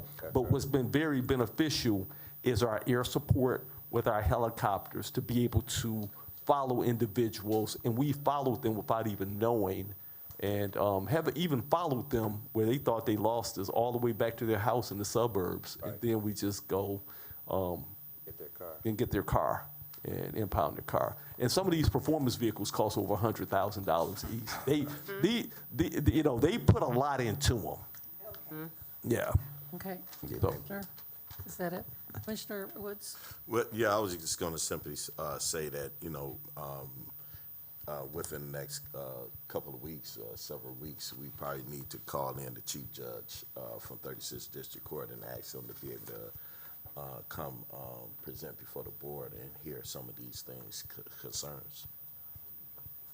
Great. Could I suggest Yes. that we go to the chief? I don't think Vice Chair was that it's going to substantially help our relationship to command the presence. No, of the acts, chief. acts, requests. Okay. Requests. But maybe we could request a meeting, we go there. Oh, I like that even better. Either or, yeah. Yeah. He's my friend. Right, I know. Those are delicate though, brother. They have to be managed. Yeah, I Right. got you. Okay, thank you. I think we need to move on to the next speaker. Michelle George, and then we'll go into Zoom. Thank you. Good afternoon. Good afternoon, afternoon. Chief Medicine, and to the officers, Chief Hayes and Lieutenant Young and all other officers. So I'm just going to quickly, I wanted to talk about, and we know our officers do put their lives on the line every day. I'll be the first to call them if something go wrong. But I do want to talk about, there was some couple of phone calls last week on public comment. So hopefully this is not the case. I know one of the callers mentioned that the officer that was accused allegedly of shooting a young lady 7 times that may come back on the 4th. So I don't know if that's true or not. Hopefully that's not the case, because I was talking briefly to Officer Thomas, and I know he couldn't share anything, but my thing is police accountability. When it comes to police unions, they tend to shield officers that do wrong, that cast shadow on a good officer. So hopefully that's not the case. I just left New York City. I'm in National Action Network, and one of our things is police accountability that we have on our panel.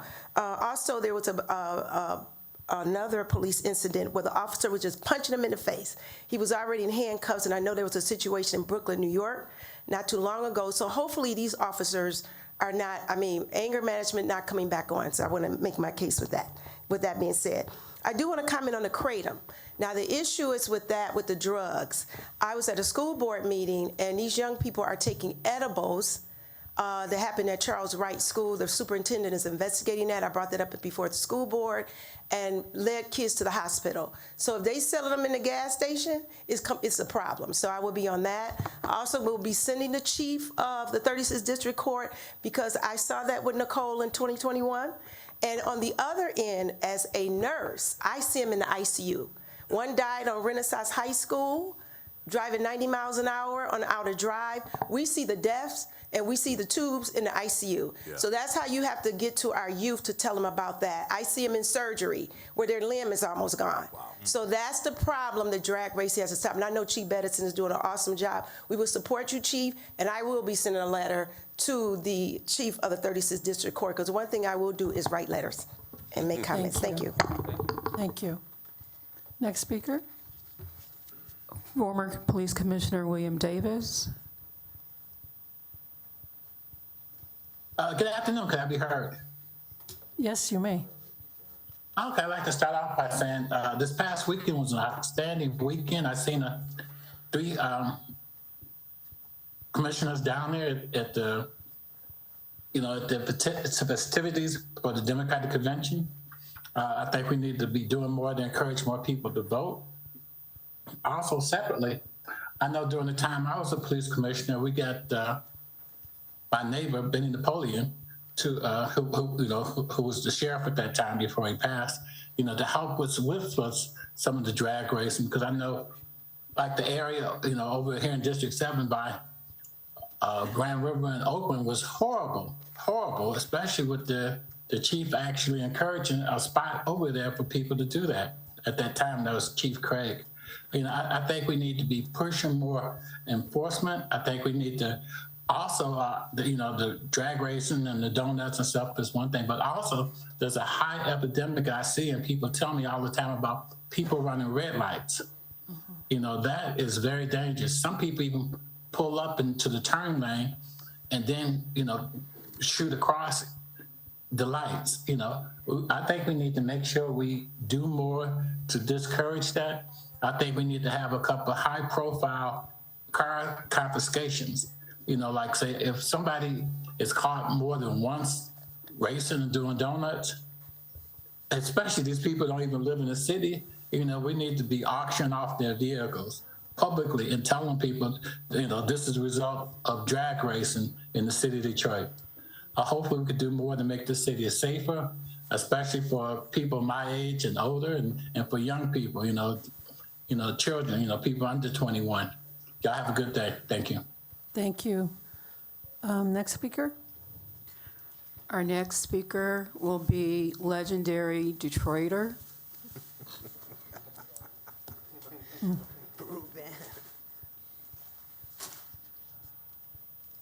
Hey, I want all y'all to listen up, and I want y'all to hear me clearly. Chief Bettison, you got detective and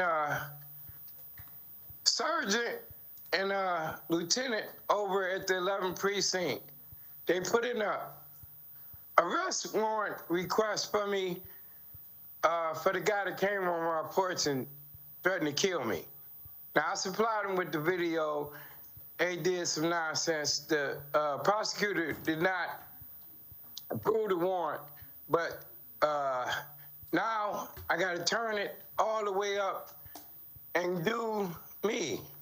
Nene got to get what she want, y'all. She want that tag, false $8 bogus $8 of suicide, tag of suicide up off her mama. Now, the little lady now, she was a little girl, 4 years old, when she asked for my help. She got that.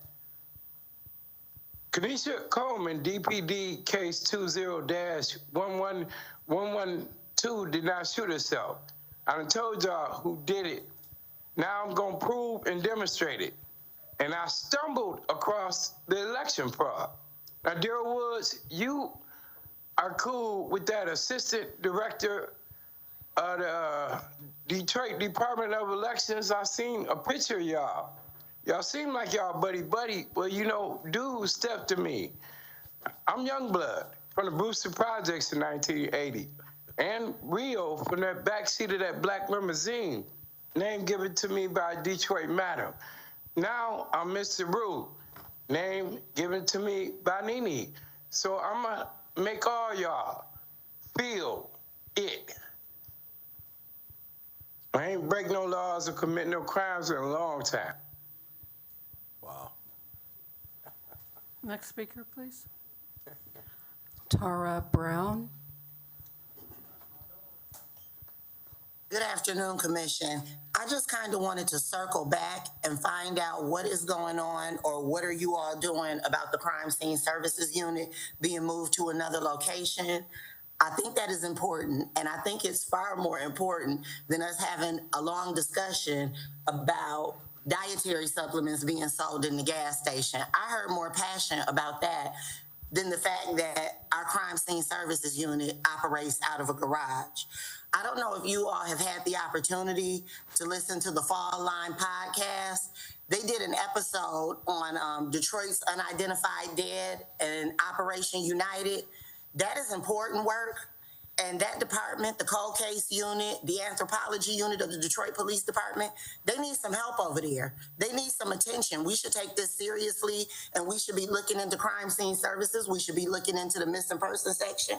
I also wanted to know what is going on with Commissioner Camille's request for a ride-along. I also want to know what's going on with Officer Nicholas Huck and what appears to be him targeting Black women and towing their cars during traffic stops while they're taking their kids to school. Have we gotten an update on that?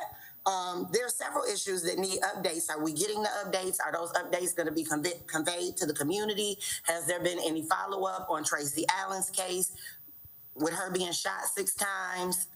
Again, what's going on with that? And we still haven't gotten a true update on the gentleman that was assaulted in his own home while he was handcuffed. And the biggest problem I have with that is, although the people in the house were upset and it was obvious, the police officer in there did seem to have some control. The issue went above and beyond and got us where we are now when the other officers started pushing their way into those people's houses. We need to be updated on all this stuff. We need serious updates, and not that it's just in the prosecutor's office. And you all should reach out to the 36th District Court and find out why these joyriders are being...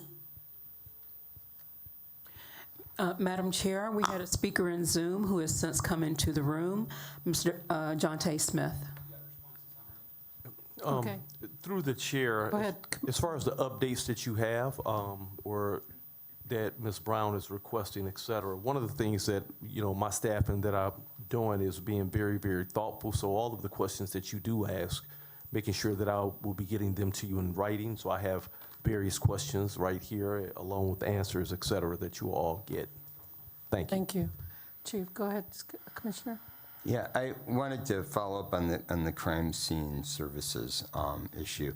And by the way, I am grateful that we were granted a tour of the facility. But I did see, and it wasn't just a matter of the gray walls and the gray floor, which, you know, concrete looks like dirt because it's gray. But I could see that dust. I mean, things were dusted with dirty dust on you know, locations within the garage, within that area. When I could go like that and find spots like that, you know, I could do a glove test, if you will, and there'd be plenty of dirt and dust there. Now, why do we care? Because that's airborne, and if that's in the air, then I get told all the time, well, you shouldn't comment on this because you're not an expert. But it doesn't seem like you need to be an expert to realize that if you got powder in the air, and you got evidence that some of that powder can get on the evidence, and that can have a forensic significance. I don't see why it wouldn't. The answer I got, though, about the appearance was, well, it's a garage. And I heard a criticism today that it's in a garage. Now, you got motor vehicles as evidence, and we saw some of those motor vehicles. Well, if you got motor vehicles as evidence, a garage is where you put a motor vehicle. That makes total sense. My issue, though, is, again, with the cleanliness. And maybe you need HEPA filters or what to get all this stuff out of the air. But I would encourage those for whom they say, well, it has to look dirty or it is dirty because, well, it's a garage, to visit a car dealership. You know, I just see this when I bring a car into a dealership to be serviced. And I've noticed, you know, I could specifically name some, but I don't need to. But probably most car dealerships that sell new cars, go in there. Look at how not dirty it is, how clean they're able to keep a dealership, not just storing cars, but working on cars day in and day out. It's doable. And that's really all I got to say about that for now. Thank you. Next speaker.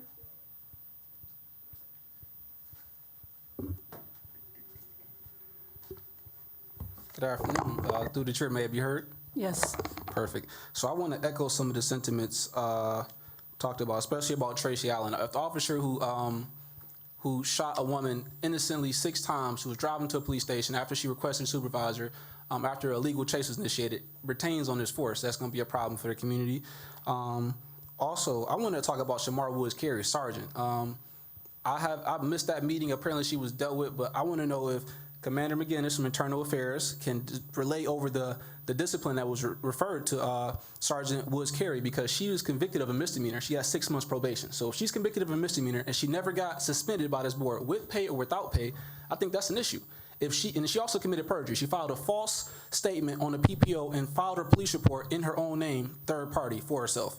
Also, I want to update for the board, if possible, on Officer Deion Dawson, batch number 389. He has a severe investigation with Internal Affairs that should be turned over to the board, because the board has a lot of issues that they haven't asked about Deion Dawson. If you threaten to shoot someone in the head and you have a qualified PPO that has went through the court, he should be in jail right now. The only reason he's not in jail, Commander McGinnis, is because I didn't put the date on his PPO when I served him. If I knew to put the date, he'd be in jail. So if that's the problem, if he's sitting at home getting paid. Also, a lot of people come here to ask for a lot of things. I love to get some money from the department if that's possible, through my nonprofit or any other nonprofits that I work with. Especially, they didn't ask me to ask, but Mothers Keeping Boots on the Ground. Be nice to get them some money, since we're putting them on the 6-point plan in their picture. That'd be nice. Also, I want to say, I don't think Kenesha Coleman shot herself. Ruben Crowley didn't ask me to say it, but I don't think she shot herself. I think it was physically impossible for her to shoot herself. I think there's a lot of victims of homicide that are mislabeled as suicide in this city, and I think our homicide numbers are a big skew compared to get them at. And so I also want to talk about the teen takeovers. If you want to reach young people, you have to meet them where they're at. They ride the bus a lot. They're all around the city, so please meet them where they're at. And also, Conrad, I'm not going to forget about that $35,000 offer. Commissioner Bowman. Yeah, I recall at an earlier meeting, the Corporation Counsel had pointed out that we didn't, if I'm correct, I don't want to put words in your mouth, but did you not say that we had not followed procedure as far as the steps that lead, or is that the parliamentarian? The steps that lead up to removing a person from a meeting? It wasn't me. Okay, maybe it was the parliamentarian. It was Corporation Counsel. He said you have to give a person warning. Well, that's true. Yes, so they violated policy. Okay. Yeah, and I, for that reason, I really believe we do owe Mr. Smith an apology, and I'm willing to participate in that collectively as part of a board, that we have not followed procedure as far as proper warning before removal from a public meeting. Because I think we are bound by the Open Meetings Act, and it can be quite strict about things like that. So, I mean, I would move that we apologize. Is there a second?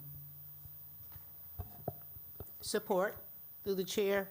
If a policy was violated, support it. It's been moved and seconded. Is there any discussion? Discussion, Madam Chair. I'm in support of acknowledging that what occurred should not have occurred. And I'm fine with the collective apology. I do just want to note that the decision for removal was not a collective decision either. And so that's something that I think that our ad hoc committee should address as far as the board's procedures for taking such action, because there wasn't a vote at that time to have the individual removed either. And I would just like to make, Madam Chair, it doesn't require a vote. It's a decision, Exactly. Commissioner Camille, of the chair. and I would just like to add that the decision was made, at the beginning of every public comment, there is a warning that is provided that inappropriate language and comments will not be tolerated. So that's the warning that was said was not provided. It's provided at the beginning of every public comment. The other thing is that there was a huge disruption to the meeting. And in order for us to conduct business, we have to take care of that disruption. We cannot continue a meeting with somebody screaming and yelling at everyone, at the audience, calling people names, using curse words. It's not going to be tolerated. So that's why I made the decision to ask that he be removed. And I was asked again if the decision was my decision. Yes, it was. And the chief asked me twice. It was the DC asked me twice. And so I was not going to allow the meeting to go on the way it was, and that's why I made that decision. And if it's my ability to do that, then so be it. Yeah. So don't put your name in a lawsuit, Conrad, when I sue the entire board for that. I did not recognize you, so you're out of order right now. You already had 2 minutes to speak, so you're out of order. Go ahead, Commissioner Woods. Yes, and I stand by the chair 1,000%. These meetings are to be orderly. There cannot be outbursts in our meetings, and there has been people about to fight back there. There's been people threatening folks up in here. There's a lot of activities that take place here, and I support our chair decision 1,000%. And I would say after that meeting, I had several people come up to me and thank me for not allowing the meeting to be disrupted like that. Go ahead, Commissioner Ivey. Through the chair, may I address Mr. Smith? Yeah, speak through the chair. I'm sorry, through the chair. So I will say this: if rules were broken, we will rectify that. But I'm also going to say anybody coming up to that podium with disrespect, name calling, should be addressed. And I feel like if anybody, whether it's Rule, Smith, or anybody coming here with disrespect, and you're not taking accountability for your disrespect, but you're asking this board to be accountable to a meeting that we're trying to control and everybody have an opportunity to speak, is ludicrous to me. You're asking for an apology that you created. You asking for us to say we're sorry for something you created for yourself. What are we apologizing for? For the misbehavior? Or are we apologizing for breaking the rules? I can deal with that. But also be accountable for what you do when you come to that microphone. And also watch your mouth when you come to that microphone. Being grown don't mean being disrespectful. So thank you, Chair, for doing what you did, and I support you on that. Now, if we broke rules, let's stand corrected on that and make sure we don't do it again. But I'm never going to walk away from a fact when a person walk up in this room disrespectful. I'm never going to support that. Madam Chair? Go ahead, Commissioner. On that point, and I agree, I'm going to support you, and I support it, but I thought we were talking about that particular incident, and I agree with everything everyone said, but not overall. That particular incident that day, and you always announce it before each meeting, the rules, so you absolutely do. But as I recall with that incident as well, someone else was at the microphone with public comment, and they did turn around and look at Mr. Smith and address their comments to Mr. Smith. So the comments should have been made directly to the chair because someone else was speaking. So my support of what Commissioner Bowman said was basically just on that occurrence, not overall, and not what occurs at any other meeting that comes down. Thank you, Madam Chair. Okay, Commissioner Woods?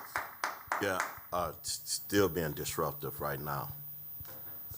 These meetings are the public has to hear it, our interpreters have to hear everything, and it's the constant disruption of these meetings, and it's just not just one situation, it's this constant, where you just disrupting these meetings just can't be tolerated, and it's not acceptable.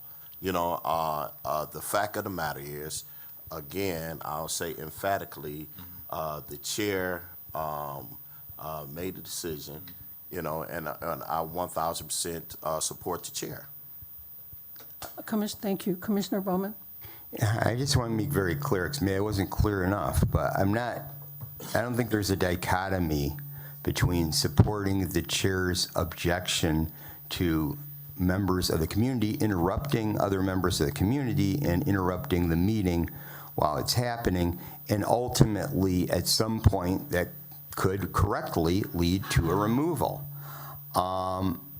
My problem was with the way in which that procedure was violated, and as far as the warnings go, and thank you, people are alerted. I'm aware of the various things, and you can look at it on the agendas, or the notices about the meetings come out.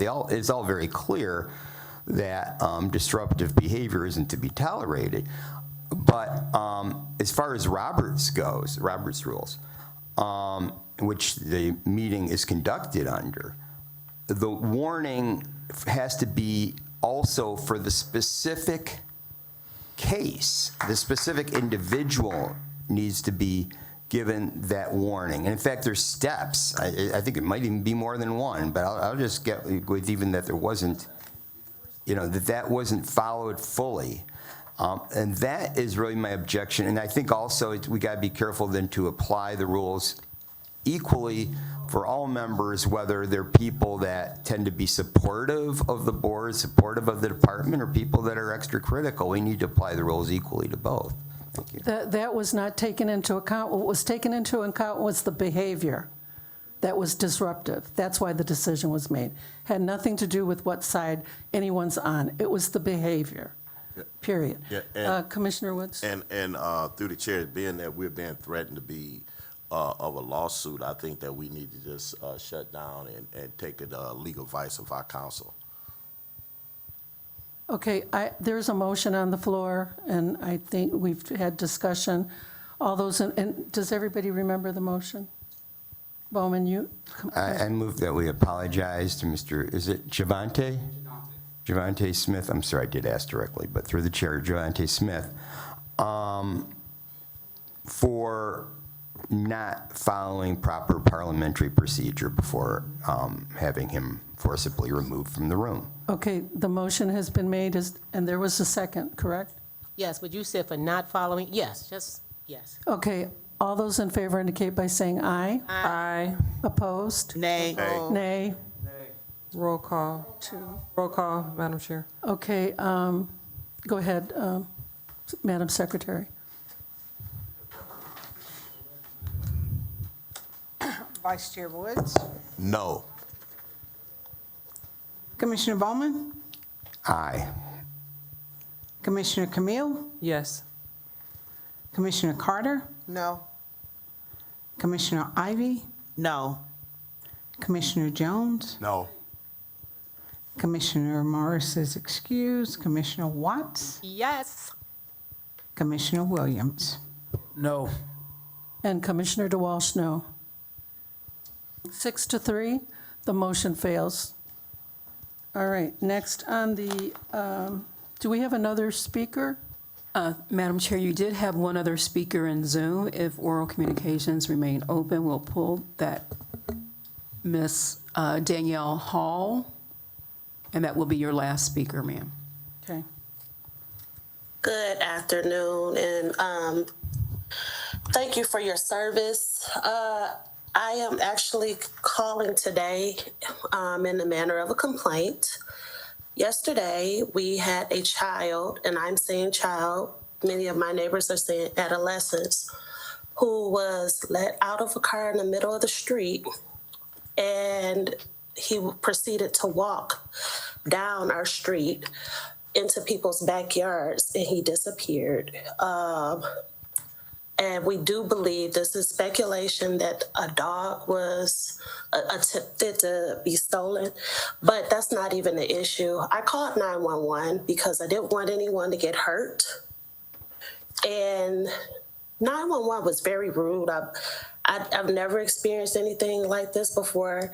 The 911 agent suggested that I was targeting kids. And continued to ask me if he had broken any laws. And, you know, I don't know what's going on. I'm not a bad person or anything, and I don't target children. But when I call 911, I'm expecting to get some results, because the child could have been homeless. He could have been trafficked and running away for his life. Anything could have happened. He could have been hungry. We do have tapes of him going in people's backyards and him jumping a fence. And I just wanted to bring to the board's attention the 911 calls and the agents and their attitudes and their temperaments as it pertains to tax-paying civilians. Even if we're not paying taxes, if we reside in the city of Detroit and I call for 911, I should be able to be heard without bias or judgment. This call took place at 8:02, and I'll leave it there. Thank you. Thank you. Madam Chair. That concludes, go ahead, Commissioner Camille. Madam Chair, thank you. I just want to make sure that Ms. Hall, I don't know if staff is able to get in touch with Ms. Hall. We want to make sure that we receive a complaint on this so that the Office of the Chief Investigator can review that 911 call. And in addition to that, I'm in review of some training materials that was sent over to me on the training that the 911 call center receives. And so I'm very interested in understanding what is found in this case, because I'm hearing several complaints about the service that individuals are getting on the 911 line. C.I. Warfield. Through the chair, if we can have Ms. Hall call our office at 596-2499, we can certainly take that complaint. I think okay, tomorrow morning, beginning at 8:00 a.m. And if we have her number now, have her information now, certainly we can talk with her now as well. Okay, thank you. Madam Secretary? Madam Chair, and through the chair, staff monitors the chat, and the best we do, we have asked her exactly that, to call either the main number here at headquarters and/or OCI. Okay, thank you. Any other? All right. Next, we have the report from the Board Secretary. Madam Chair, through the chair, under your tab 6 board members, the two regular reports, weekly reports, facial recognition, shot spotter. Also, you have the memoranda highlighting those matters from the respective committees that met since the last meeting, policy, as well as the ad hoc committee. And I ask that you take special note to the workflow that the ad hoc committee has furnished for your review, and I'm sure Commissioner Camille, as she makes her report under new business, the motions being made will probably mention as well. The announcements for the coming week are as follows. The next board meeting is next Thursday here at Public Safety Headquarters at 3 p.m. Our May community meeting, which is approaching, will be held Thursday, May 14th, 6:30 p.m., and it will be at Wayne County Community College District Northwest Campus, Lewis Auditorium, which will be in the 8th Precinct, and that's at 8200 West Outer Drive in Detroit. Committee meetings upcoming next week, Thursday, April 30th at 11 a.m., the ad hoc committee for the review of BOPC bylaws and standing operating procedures will be held in the Woodward Room here at Safety Headquarters. And that is the report for today, Madam Chair. Thank you. Thank you, Secretary. Next, we have unfinished business. A motion to place on administrative leave without pay but with medical benefits for Sergeant Shamar Woods Carey, badge S1205, assigned to the 12th Precinct, Police Towing. Madam Chair, I ask that we postpone it for next week to give the Lieutenants and Sergeants Association attorney preparation for this matter. Is that, Corporation Counsel, do we have to have that in a motion? Yes. Yes, okay. So it's been moved. Is there a by Commissioner Woods, is there a second? I'll second it. Commissioner Bowman is seconding this motion.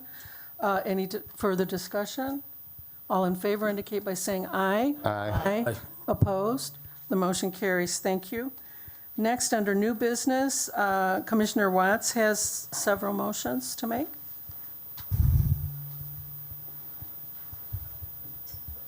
Madam Chair.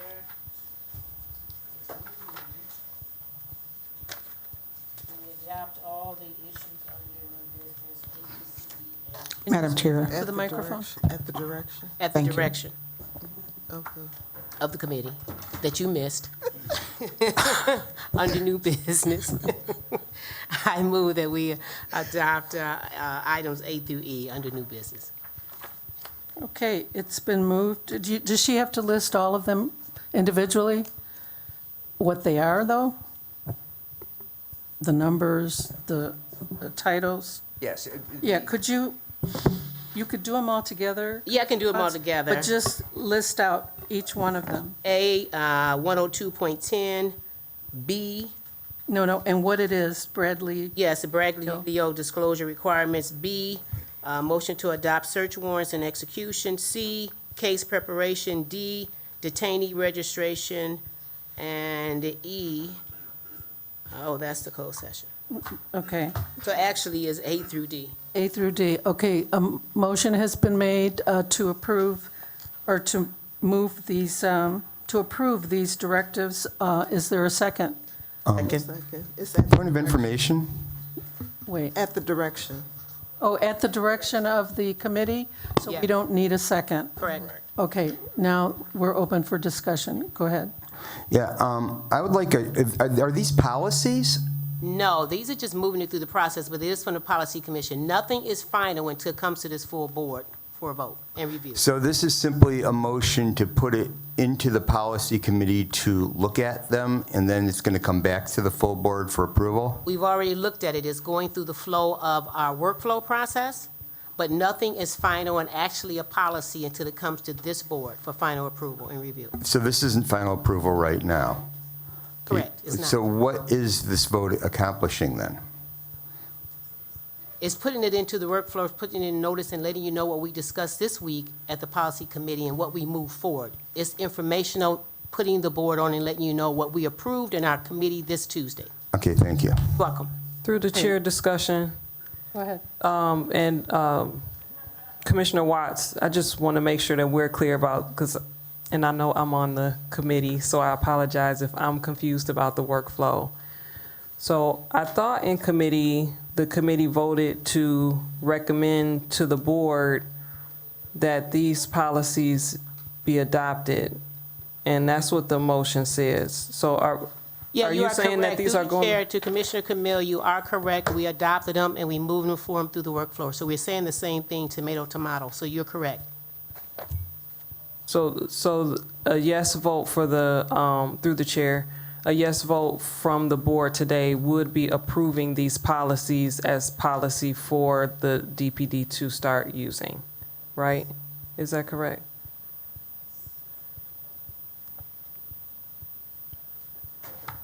Not to start using. It has to go Right. through the department. It has, exactly. It's going through the department. So no, it's not the final today. As I stated before, with the vote we're having now will not be a final policy if adopted today. Where's it going? Yeah, I guess, Through the chair, if I understand you correctly, these policies were moved out of the policy committee, and we're just moving for approval here. And then once they get time stamped, then they'll be official. That's what you're Yes, this is not final today. It still continues to have to go through the workflow process. Well, The process going on to the final, if we approve it today. yeah, I get what you're saying. We're approving the policies today. If I, through the chair, understand correctly, we're approving the policies today. It just got to go to the chief office to be time stamped or whatever. Correctly. And Madam Chair, our board secretary also. Go ahead, Madam Secretary. Madam Chair, through the chair, I believe from the policy committee, if you notice the workflow, it is number 7, correct? Chair Watts? Yes. Watts, Committee Chair Watts. So it is full Board of Police Commissioners approval. Right. Yes. And it's contingent, if there are additional revisions, et cetera, it will return back through the process. But it is now, as I understand it and understood at the policy committee, that this workflow was approved, and now it's at step 7. If you notice the workflow, board members, under tab 6, full Board of Police Commissioners approval, provided there are no other revisions once it goes back to the chief's office. Exactly. It's approved. Okay. So you made the motion through the chair? Directly. And so I second the motion. Well, there's no second No if it's second. Okay. at the recommendation of the. Well, call- Any revision, through the chair, if there are any revisions after this point, then it will go back and start back through the workflow. motion to table. I'm sorry, what is your motion? I move to table this to the next meeting. I'm sorry, postpone. I just remember, parliamentarian just spoke in my ear. Postpone to the next meeting. And what would the reason be? What, So we can read over the policies that we're voting on, because it sounds like I'm getting all this double talk. Are we approving it? No. That has to go before the full board. Well, this is the full board. Okay, well, yeah, then I guess it is fully approved. So there's enough confusion about this.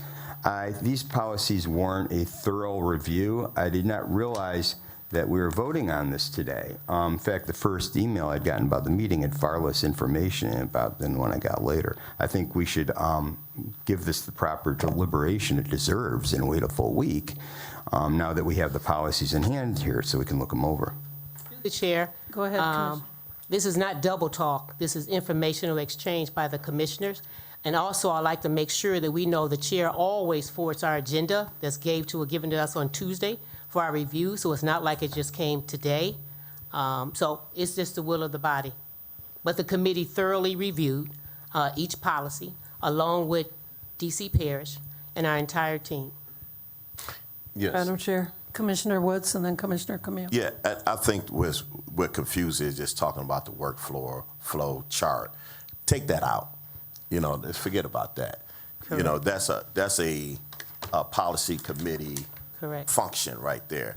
But we just ultimately she's moving for approval for these policies that was vetted through the policy committee, in which I attended the policy committee in the chair's stead, And these policies were sent out to everyone, just like normal processes. We approve policies, and so I'm ready to vote. Madam Chair. Okay, go ahead, discussion. Commissioner. I'm also on the policy committee, and I'm confident that we vetted these policies thoroughly. There are two that I have some updates that I've talked about with the department, and those will be coming back around on the next round of review of these policies, which I'm fine with at this point. However, in the agenda that we received on Tuesday, I'm almost 100% sure that the motions to adopt these policies was not on there, and that these motions were added to the agenda that we got today around noon.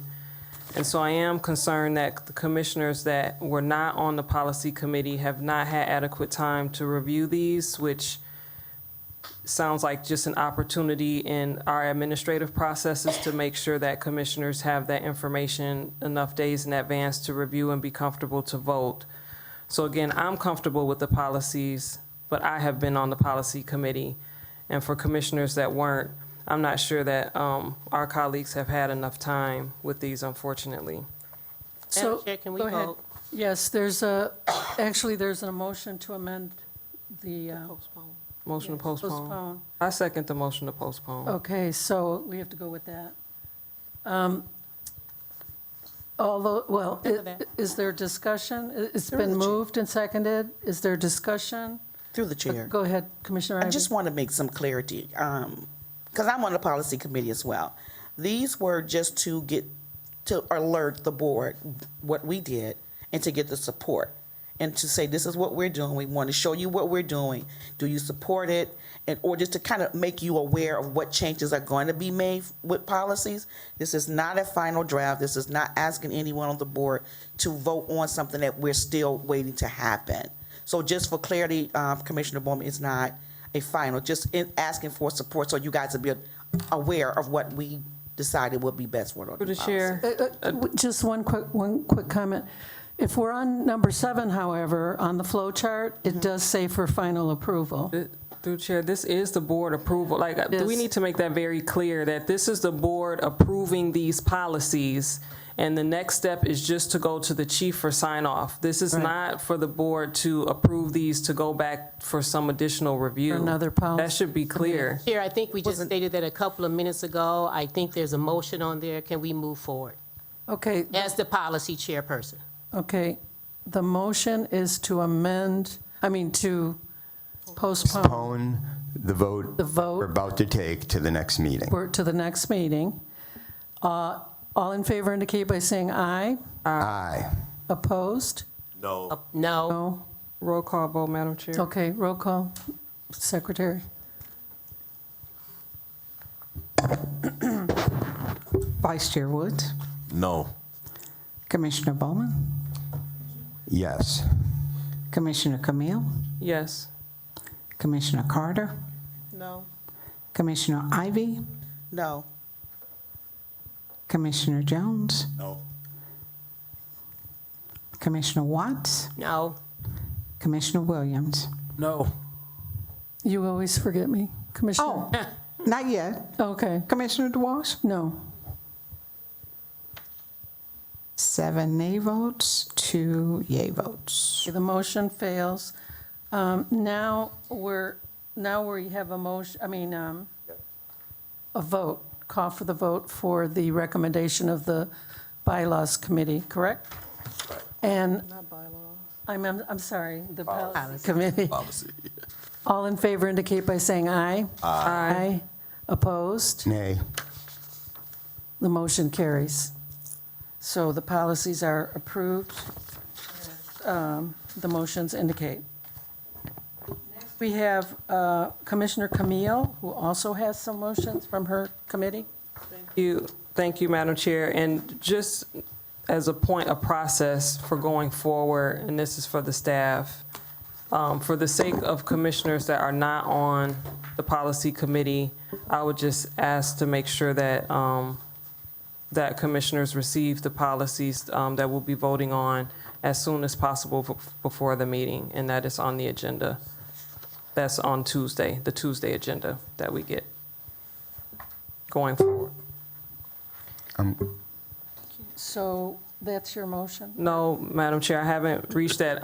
Regarding the conversation that just occurred, Okay. because policies are not just, it's not a matter of one motion. Policies are several pages long.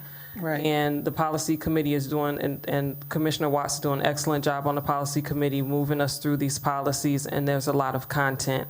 And so as these are coming out for us going forward, that staff would just make sure that all the commissioners, especially those that are not on the committee, have those policies well in advance to be able to be prepared to vote today without a lot of the back and forth that we experienced today. Okay, so you have some motions? I do have some motions, Madam Chair.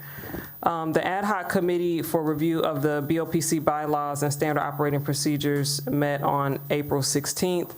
The memorandum is in your packets, and you're welcome to reference that to help with clarification on these motions. Just for clarification of process, the committee is making motions throughout our meetings to amend the bylaws, and those will be compiled over a series of those meetings. And then once all of those amendments have been passed by the committee will present the full package of recommendations to the full board.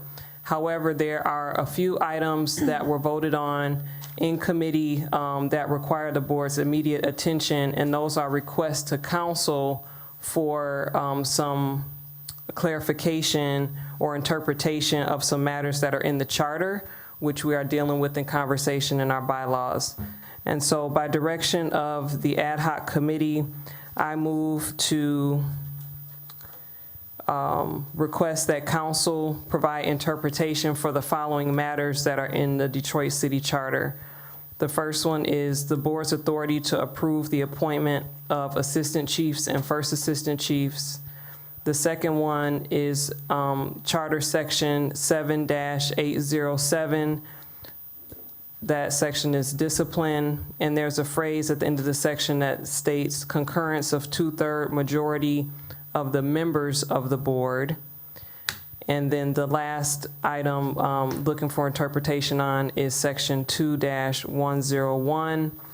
And the committee is looking for what is meant by qualified in the context of elective officials must be a citizen of the United States, a resident, and a qualified and registered voter of the city of Detroit. Those are the three areas of interpretation, and that's the motion, Madam Chair, by direction of the committee. Is there any discussion? All in favor indicate by saying aye. Aye. Aye. Opposed? Those motions carry. Thank you. Next on our agenda is a closed session pursuant to Section 8H of the Open Meetings Act, MCL 15268H, to receive legal advice from Corporation Counsel regarding material exempt from discussion by state or federal statute. So 3 minutes recess to go into closed session. It's been moved. Is it seconded? Support. All by Commissioner Jones. All in favor indicate by saying aye. Aye. Opposed? Okay, we're in closed session. I'm sorry. 3 minutes. I can't keep track. To order. We're returning to open session. Could we please have roll call, Madam Secretary?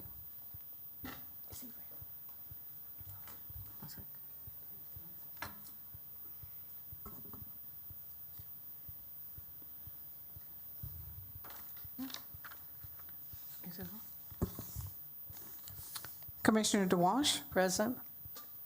Commissioner Bowman, Present. Commissioner Camille, Present. Commissioner Carter, Here. Commissioner Ivy, Present. Commissioner Jones, Present. Commissioner That's it. 6 present, Madam Chair. Okay, we still have a quorum. Some had to leave. At this time, we're going to have Commissioner Camille is going to give a brief presentation. And I turn the floor over to Commissioner Camille. Thank you so much, Madam Chair. And before staff cues up the presentation on Zoom and on the screen, I'll just introduce the topic. So this is a presentation on DPD termination versus last chance agreements. And I just want to make it clear that this presentation is for the purpose of educating the public about the most common disciplinary pathways available to DPD for offenses that raise to the level of possible termination. The presentation does not and is not intended to speak to any specific incident, DPD member, or complainant. This topic has been of particular concern to me. I definitely appreciate Chief Beddison and DC High for the multiple discussions that we've had to clarify the information that I'm going to share today. Through the chair, I also invite them to provide commentary at the end and then questions and commentary from the other commissioners. So just to establish the context of what we're talking about here, I'd like all of us to just think for a moment about how you would feel if you or a loved one was wrongfully injured or killed by a police officer, and then find out that Wayne County prosecutor is not going to charge, or to find out that the officer is going to continue to keep their law enforcement duties. And such outcomes, they serve as a point of anger, frustration, and distrust. So what I'd like to talk about today is the framework under which such outcomes can occur. So if we can pull up the slide, please. I'm going to be explaining 3 pathways. The first is the Wayne County prosecutor's criminal investigation. The second is DPD's administrative investigation resulting in termination. And the last pathway is DPD's administrative investigation resulting in a last chance agreement with the union.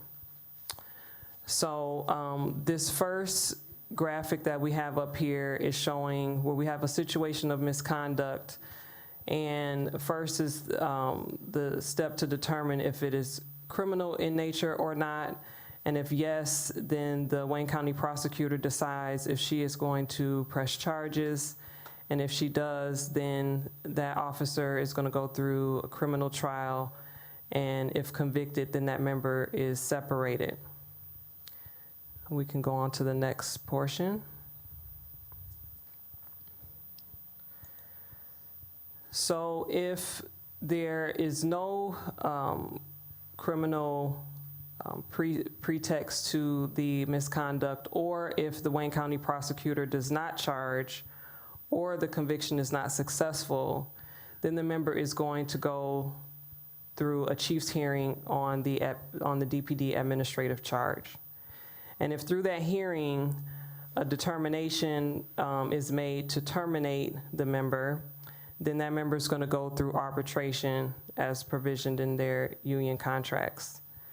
If the arbitrator overturns the termination, if the arbitrator does not overturn the termination, then the member is going to be separated. If they do overturn the termination, then there's a check to see if there are any MCOS issues, and if those MCOS issues are not resolved, then the member is separated. But if those MCOS issues are resolved, then that member is coming back to full duty status and potentially getting back pay if they were on administrative leave without pay. So I just want to highlight here that this is a situation where the chief has determined that it's appropriate to terminate this member, but an arbitrator has determined that that individual is going to come back into their full duty. And we can go on to the next step. The other path that DPD can take in lieu of termination is a last chance agreement. And last chance agreements are negotiated with the union, and they have various components to them, including how long that last chance agreement period is, the number of days of suspension, any potential back pay, and then it can also include alternative corrective measures such as retraining. And so if that last chance agreement is reached, if there are MCOS issues that cannot be resolved, then that member has to be separated.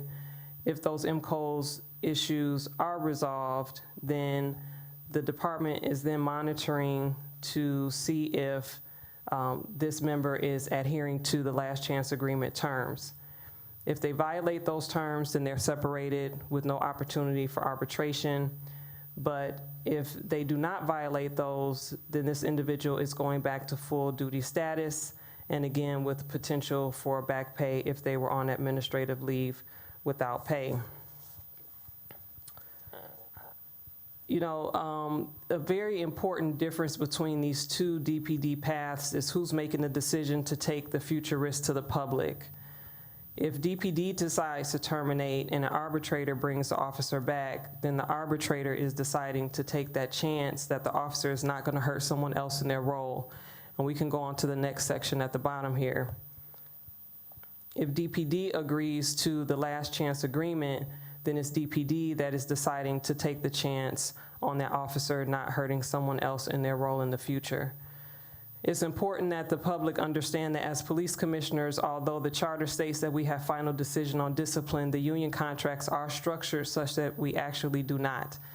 So we don't make a determination on termination or last chance decision. However, we can certainly have an opinion, and my preference, as well as the preference of some others, is to lean toward termination route if the misconduct warrants it. I most certainly do not want the department taking a chance on officers repeating the same types of harms.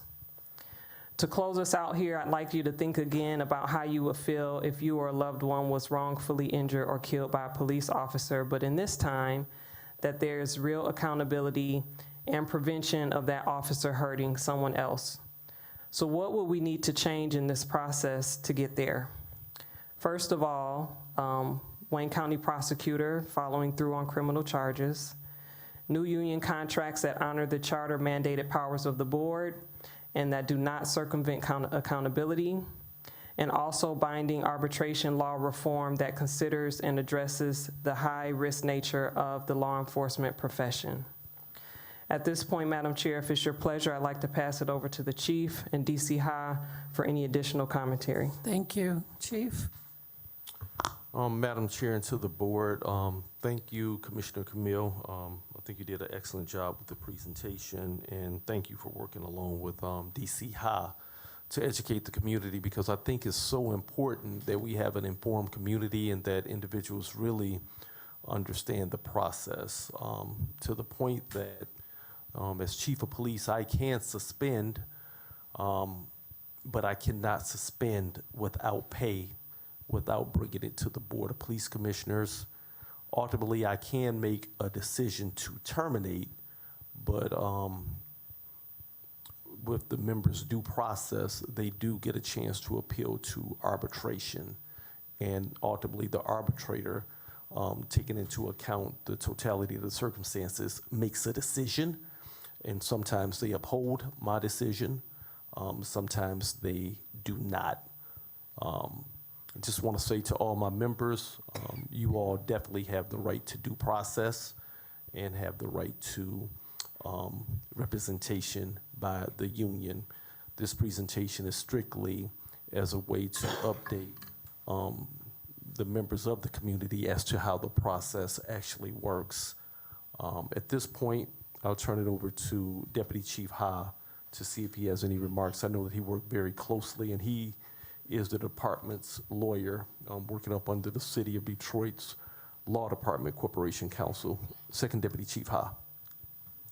Through the chair, I just want to make a point of clarification in regards to the first column. In regards to the convictions, I just want to make a clarification that there are two types of crimes. There's a misdemeanor and a felony. So generally, if it's a misdemeanor, even if there was a conviction, that doesn't automatically indicate that the member shall be separated. That member will eventually go to the administrative hearing process. Even if the member is convicted with a felony, generally for something like that, that would result in a separation by way of the collective bargaining agreement by virtue of the fact that the member is convicted of a felony. So I just wanted to make that point of clarification. And thank you, Deputy Chief Ha. That's a very important point of clarification as well. And then just adding to it, there's the track criminal when things are presented to the Wayne County prosecutor And that's a separate track, but it's a track that also has, based off of the determination, it still impacts the administrative process as well. And I think that the diagram that's displayed really is spot on when it really just shows how the process is. It's a complicated process, but this right here really simplifies it. So thank you very much. Are there any questions? Thank you to Commissioner Camille and DC Hahn, the chief, for providing this information to the community. It's very helpful, and also to our board members as well.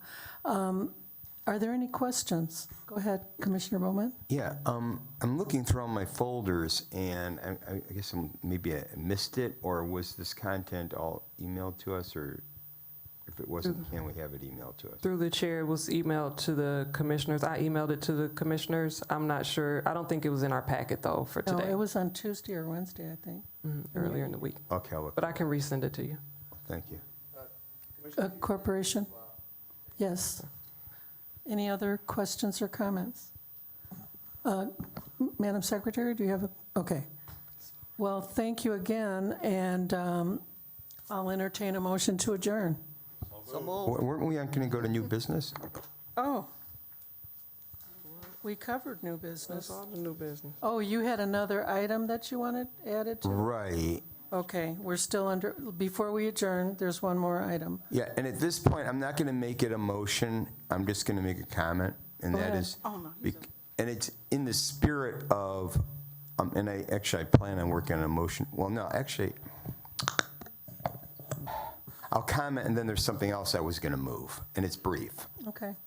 All right, the comment was that I did email out a proposal regarding a resolution on the bargaining process and where we'd like it to be headed. I sent it out. I didn't see much feedback, and so out of respect for the very principle I've been arguing about earlier of giving people time to look something over before I has to vote on it, I'm not going to bring it up until the next meeting as far as even suggesting a vote on that. I did also learn we have some time. June 30th is the expiration date of all three contracts of 2027. When I said sometime, not this year, 2027 next year. Negotiations start early, but I found that out. So it's something that gives us a little room to breathe. The thing I would want to move is that any future items to be voted on coming out of policy, that they be that the content be emailed to all of the commissioners a full week ahead of the meeting where it is to be voted on. Okay, a motion has been made. Is there a second? Second. It's been seconded by Commissioner Camille. Is there any discussion? All in favor indicate by saying aye. Aye. Aye. Opposed? The motion carries. Madam Chair, Yes? if I may speak to Commissioner Bowman offline, I'm not certain a week before because the time moves with the policy committee, and the draft policies are sent out with the agenda, which is normally a week before, and it's done in cooperation with DPD. So if I may, in light of that, the intent to get it out a week, we just need to establish the workflow process, exactly how. So I guess what I'm understanding from his motion is that if we can't submit it to the board a week before, it'll have to go on the following week's That was right. agenda.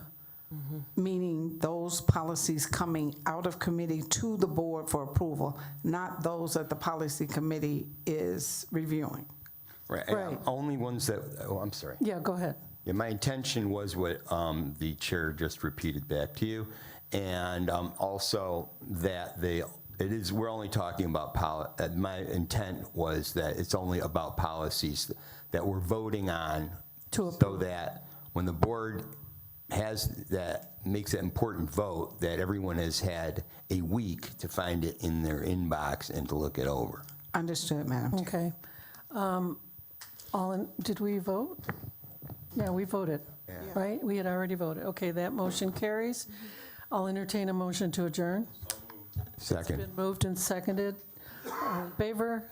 Aye. Thank you, good night, and thank you for staying so late with us. Appreciate it.